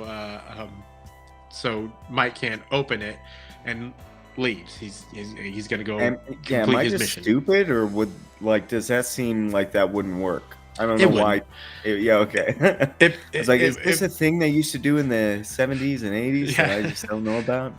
Yeah, but I guess that's just they had to figure something out. They're like, well, I don't know. He jams a screwdriver in, like, whatever. Yeah. But so then Mike's sitting in his room with a shotgun shell, and decides to MacGyver his way out of the situation. The ball peen hammer makes its return. He tapes it to the back. I was so uncomfortable with this scene, with him pushing a thumbtack into the firing pin portion of dude. Essentially he makes himself a breaching charge. Hits the door, blows a hole in it, pulls the screwdriver out, and makes it. And it was so loose. I know that's a small nitpick, but the screwdriver was so loose when he pulled it out. Yeah. He would have easily just opened and just but anyway. So that's what happens there, and then we cut to him arriving at the morgue again, and we get some brief scenes of sphere vision. Again, another thing that pops up and never makes a return. It's kind of cool, but it's completely unnecessary to the movie. They're one of the reasons they're there is because they want to find if their mom and dad are still there, or if they're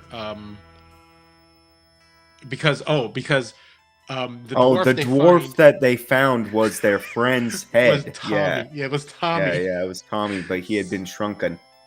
Yep, and they're like, well, if that happened to Tommy, mom and dad are still up there. So they head up there and find the empty coffin. Mike screams very loud at the empty coffin, runs off. They shoot the sphere out of the sky, head to the door, and that's when Reg makes his triumphant return. And why is he? Why the hell are you so?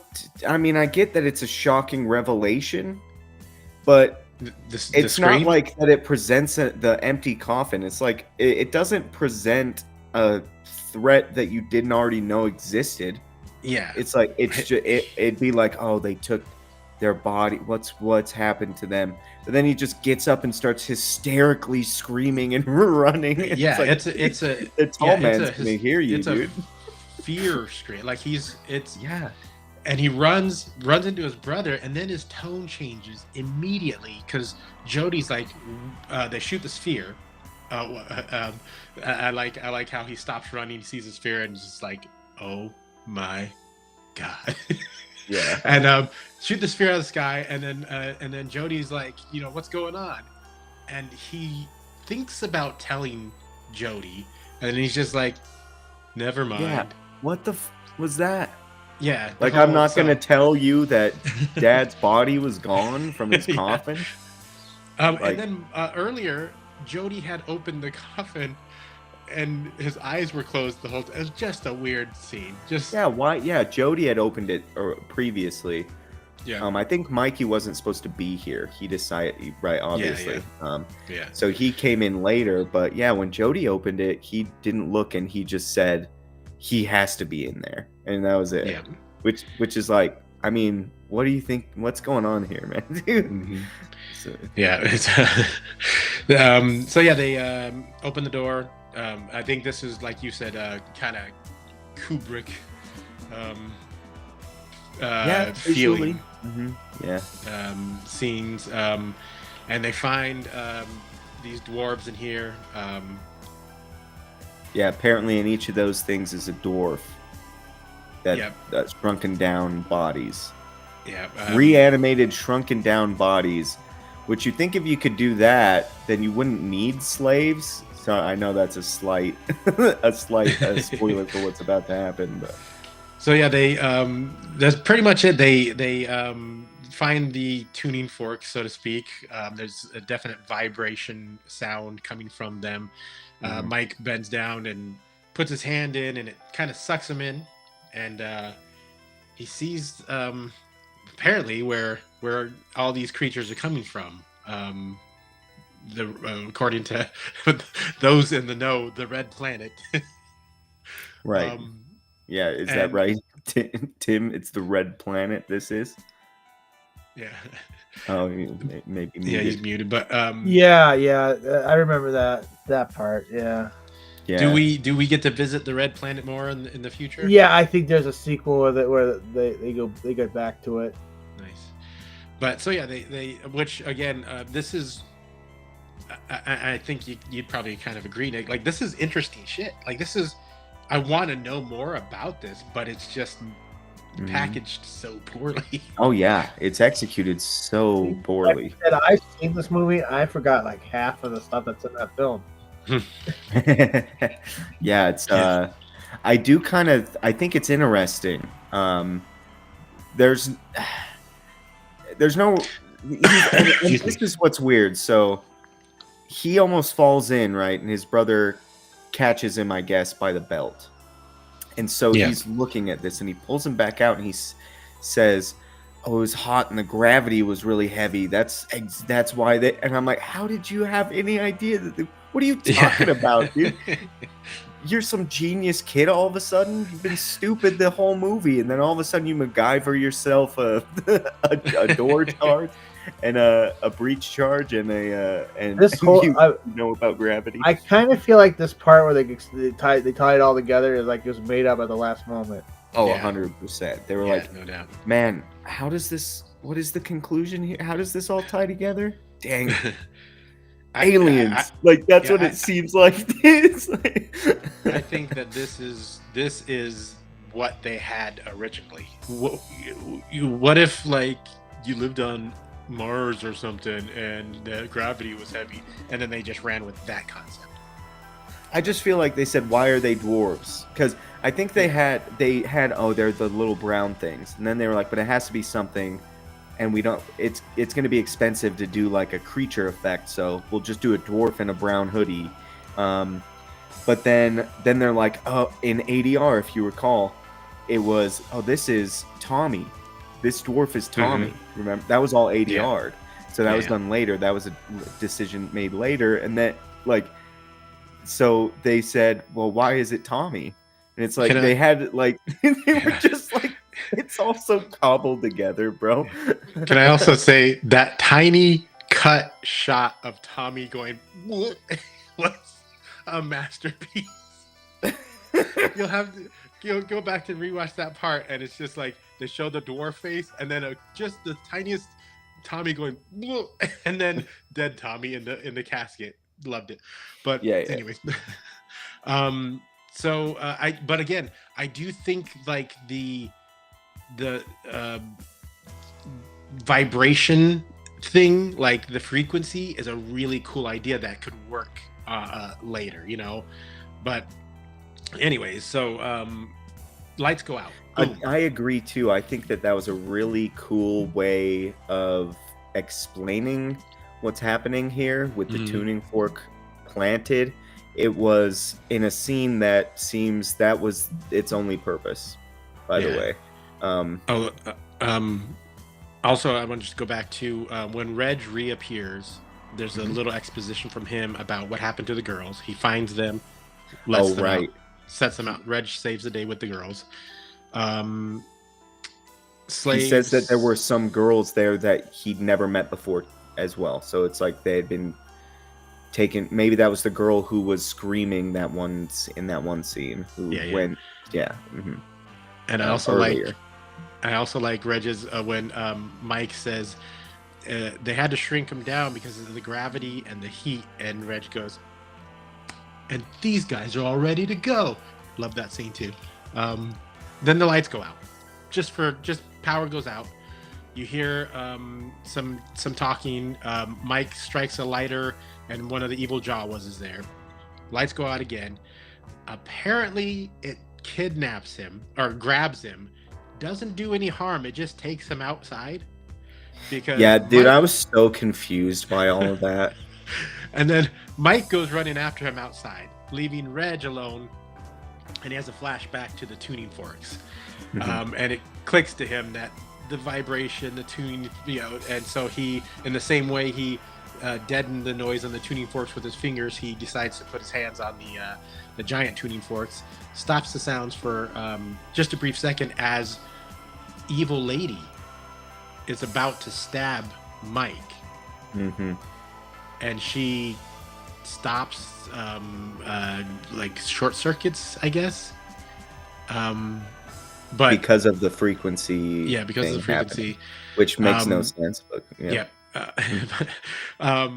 Reg gets knocked back. A different frequency starts, and basically the portal starts to suck things in. He escapes the room. They make it out, right? The car drives away. The house kind of blinks and flashes. No. Evil girl is lying on the ground. Reg goes to help her and gets stabbed. And it returns to that shot from earlier where it flashes to Tall Man's face. So that happens. I don't like that. That's trying to make it clear to the audience, I think, that she is him. Yeah. Is she him, though? Because later on, when he's chasing Mike around, she appears as well. So I'm wondering if maybe it's a hive mind, or maybe he's controlling her. But he was there, like it flashed, and then he was in her place. I know, but then like he doesn't know. The writer doesn't fucking know. So yeah. So the house flashes. Okay, I think this is a video. Let me see. I kind of feel like this movie was written. This is later on. So what was that? I kind of feel like this movie was written with a bunch of words in a hat, and they just like pulling out stuff. Like the South Park joke about how Family Guy jokes are written. It's just seals, and there's different things written on these volleyballs in a pool. They just will move whatever ends up falling out. They just combined them. Yeah, and that's I think what happens here, because they get away. Tall Man's still around, and they get to the house. The morgue disappears. They get to the house, and they come up with a plan. And the plan is, there's a mine shaft on the edge of town. We'll lure him there and throw him down the mine shaft. That's 100%. And then moment. Like, yeah. So we needed. This is a better plan than their previous plans. Yeah, true. But so Jody takes off to the mine shaft to get rid of. Did you forget that the whole? Sign. It seemed like the whole funeral home or more, whatever it is, morgue. It seemed like it got consumed into the teleporter thing. Yeah. It kind of like flashed and disappeared. Yeah. So. Yeah. So Jody leaves Mike at home. Again, Jody takes the car. Again, how small is this area? Jody takes the car to a mine shaft on the edge of town. in order to remove the warning signs. Meanwhile, Mike is at the house, and Tall Man shows up, and I do enjoy. This is again another great shot.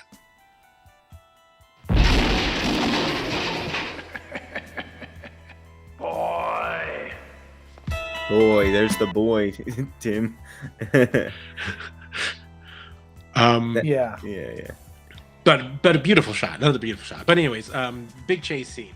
Oh, that's way at the end. So he gets chased. He goes through mud. Hands are grabbing him out of the mud.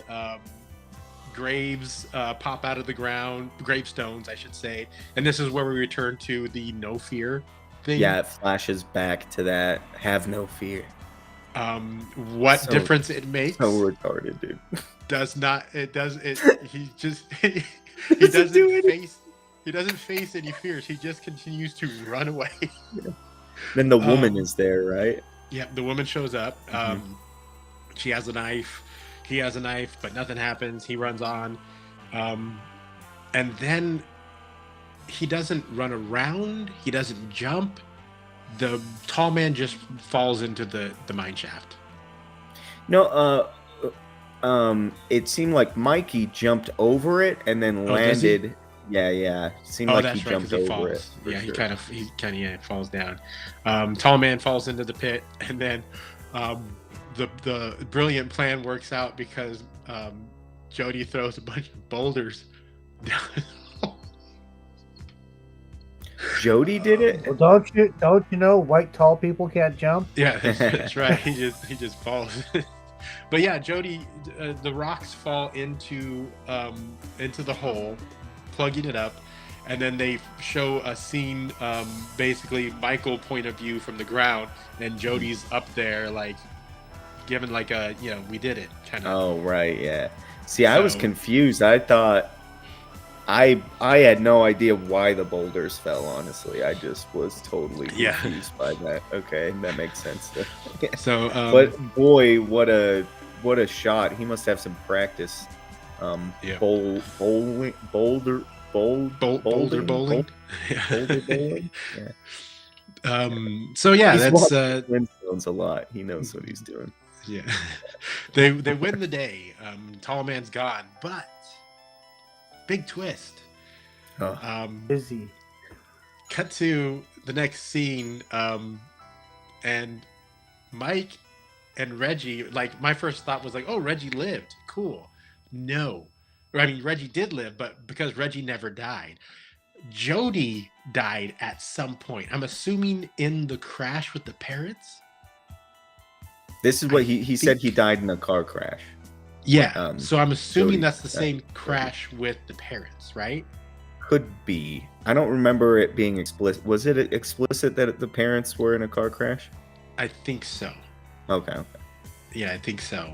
But like, so all of this was a dream that Mike had, but he's convinced it's real because he's talking to Reg about the rocks aren't going to hold the Tall Man. The rocks aren't going to hold it. Good performance here by Reg. It wasn't bad. It was a little bit on the kind of creepy side.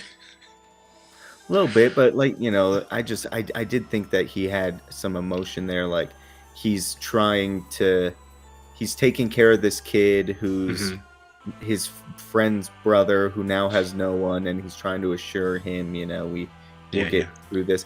It was hard to appreciate though, because this is so absolutely stupid, but anyway. Again, I just want to go back to the fact that just backtrack. Jody drove to the edge of town, and Mike ran there in just like 3 minutes. Just seriously. Returning to that. But anyway, so Reg is comforting Mike, trying to comfort him because it was all a bad dream. Apparently, Mike's brother and his parents are both all dead in the same car crash. And Jody goes on, or I should say, Reg goes on to say something about we should go on a vacation. We should go out. We should go on a vacation. Go somewhere nice. Yeah, for a couple weeks. Yeah, Yeah. It'll be great. Go get yourself ready. And so Mike runs upstairs, and He starts playing guitar. Just and seems Jody all just happy. He picks up the guitar and starts strumming away.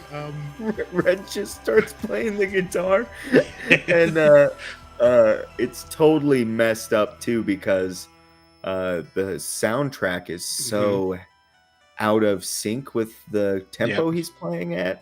And it's just it's it was a interesting choice. So then Mike's upstairs. He I should have got a picture of that, but I didn't. He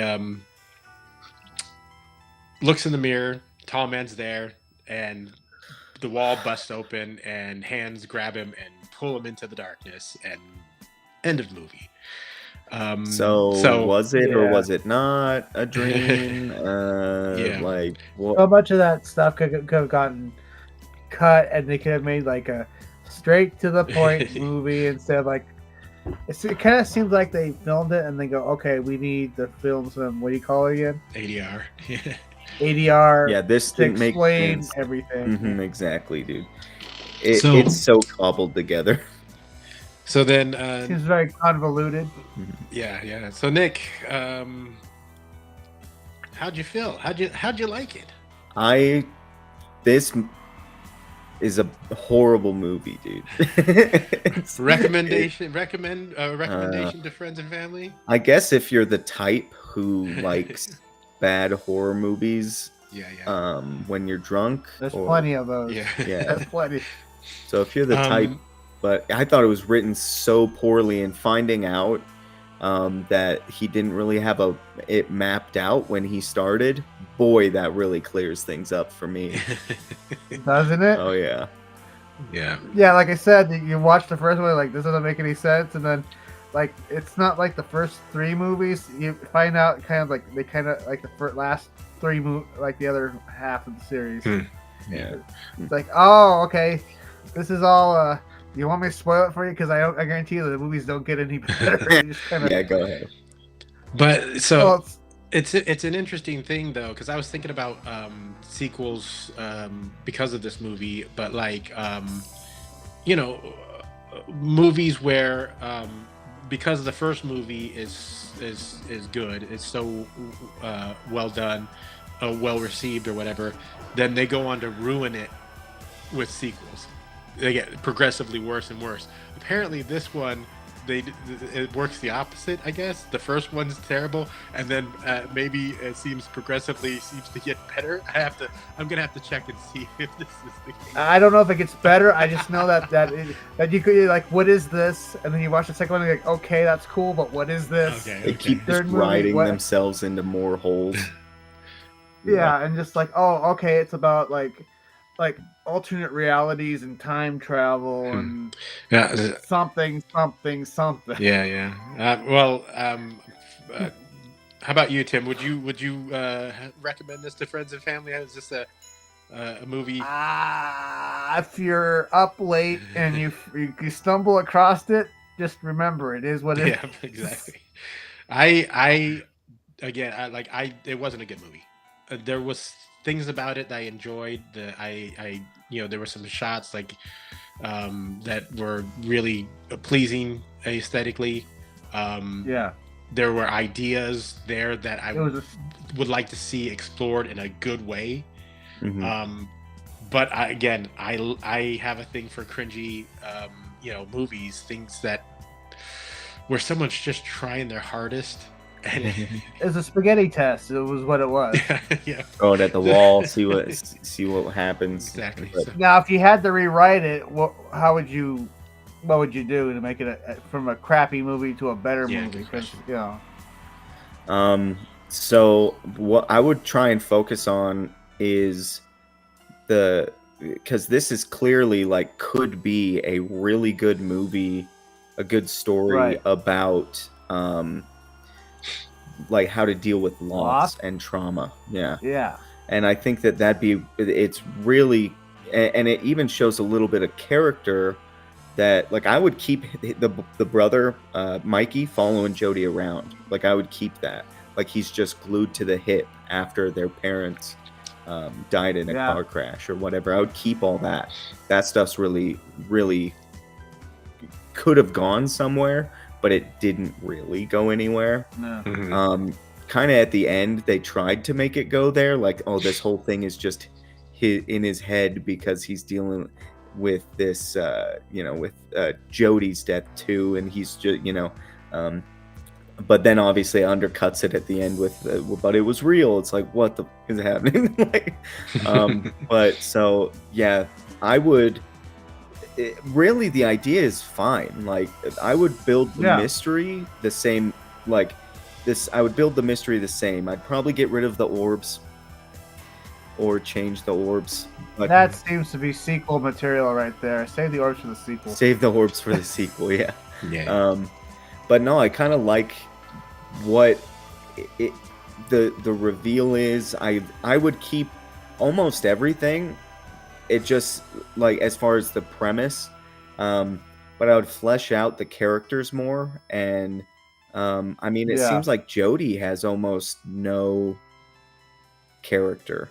He's not dealing with this trauma of the parents or anything. There's hardly anything on his struggle to raise his little brother. He's gonna leave, and that's briefly mentioned that he's thinking about leaving him with his aunt. That kind of a thing. Who we never meet the aunt though. But like, yeah, and I would, all of these little cameos of people who never come back. That's not happening. You should totally cut that out. That would be fine. Oh yeah, there's a lot of stuff you could get rid of, obviously. But as far as premise, I think it's an okay premise. I really like the character work that they were trying to do. It just needs better execution. Yeah. I think the old psychic lady could have been switched out for. That could have been cut as well. But I like the idea of Mike looking for some sort of answers. Mm-hmm. I might keep it, but it needs to tie in better.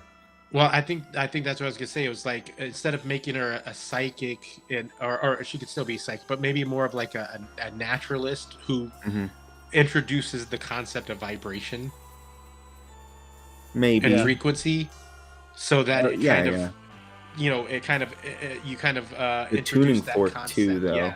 Yeah, it could have been introduced a little bit earlier, and actually. But I think they could have started from, like, maybe the meetup at the funeral, and then that would have been after a long credit establishing shot with the credits and all that. Start with the funeral, and then,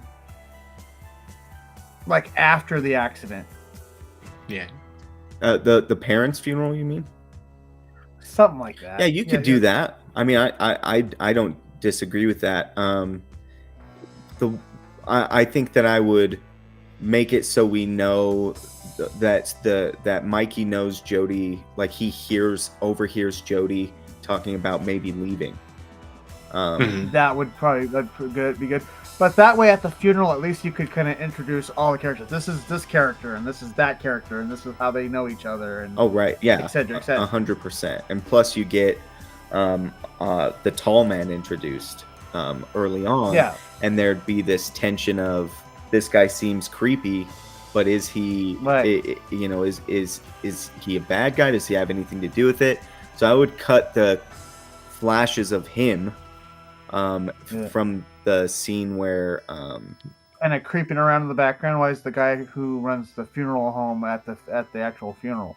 Yeah. So it makes sense that he'd be there. I wouldn't have, so like how when the girl is murdered.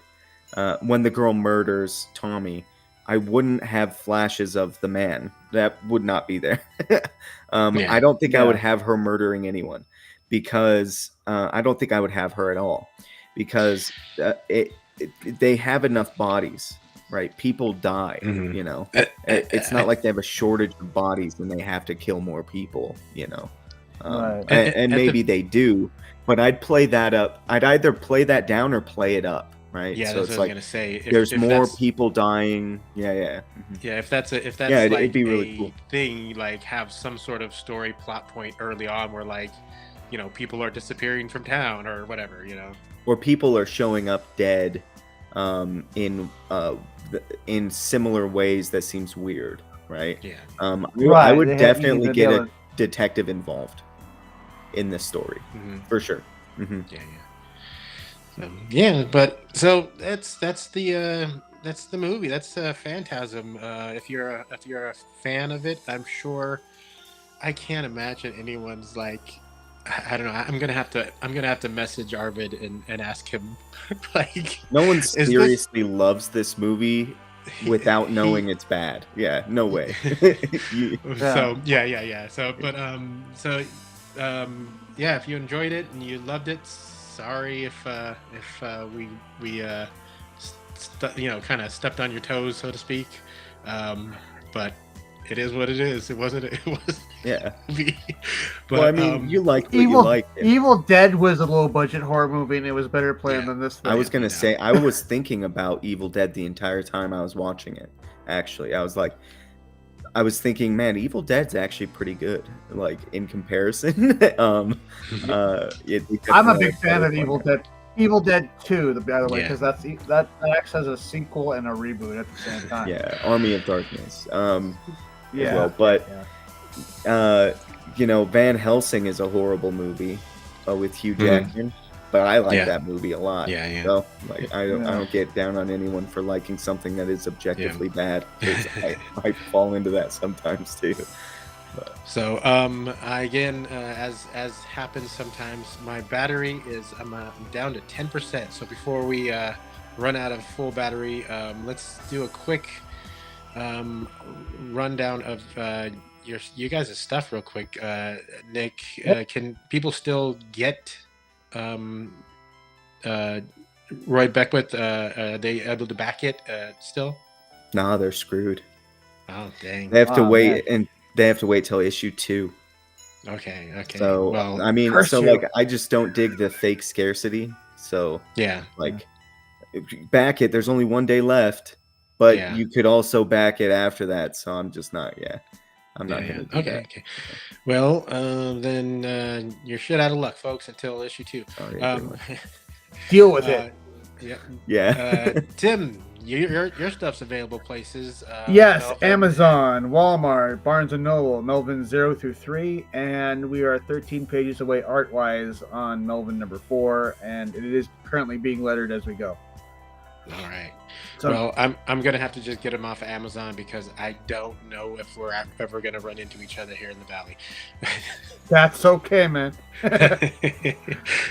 Oh, by the way, also, I will be at a local bookstore in Caldwell. Looking at the flyer right now. It's Rubiette's Books, Games, and Art on 314 South 6th Avenue, Caldwell, Idaho. December 4th, 3 p.m. to 5 p.m. All right, awesome. If you're out there, check out Tim's stuff on Amazon again. Maybe I'll have to post it in the description when I get a chance to edit that around and stuff. But it was better planned than Phantasm. I want to say thanks to both of you guys for showing up, and I enjoyed it. I had fun shitting on this film. I was having flashbacks to watching it on AMC. Nice. Right. I was kind of hoping it was going to be this level of movie, because if it was good, I don't think I would have had as much fun talking about it. I don't know. I love talking about Black Christmas with you there in Crenshaw. Well, that's true too. That was really good. So yeah, maybe if we're gonna maybe we'll have to do it again and see how well a good movie does. So I'm Black Christmas is fantastic. Everyone go watch that instead of Phantasm. Yeah. If you want a movie that's interesting and probably better than it has any right to be, Vincent Price starring in Confessions of an Opium Eater is pretty interesting. Oh, you have to message me that, and I'll have to see if it's around. Oh, you can find it on YouTube for free. It's easy. Oh, nice. So, all right. I want to thank everyone for watching now and in the future, and we are going to go ahead and call it a night. Thanks again, guys. I enjoyed it, and next time, I don't know when my next stream is going to be because I haven't thought that far ahead. So, have a good night. Yeah.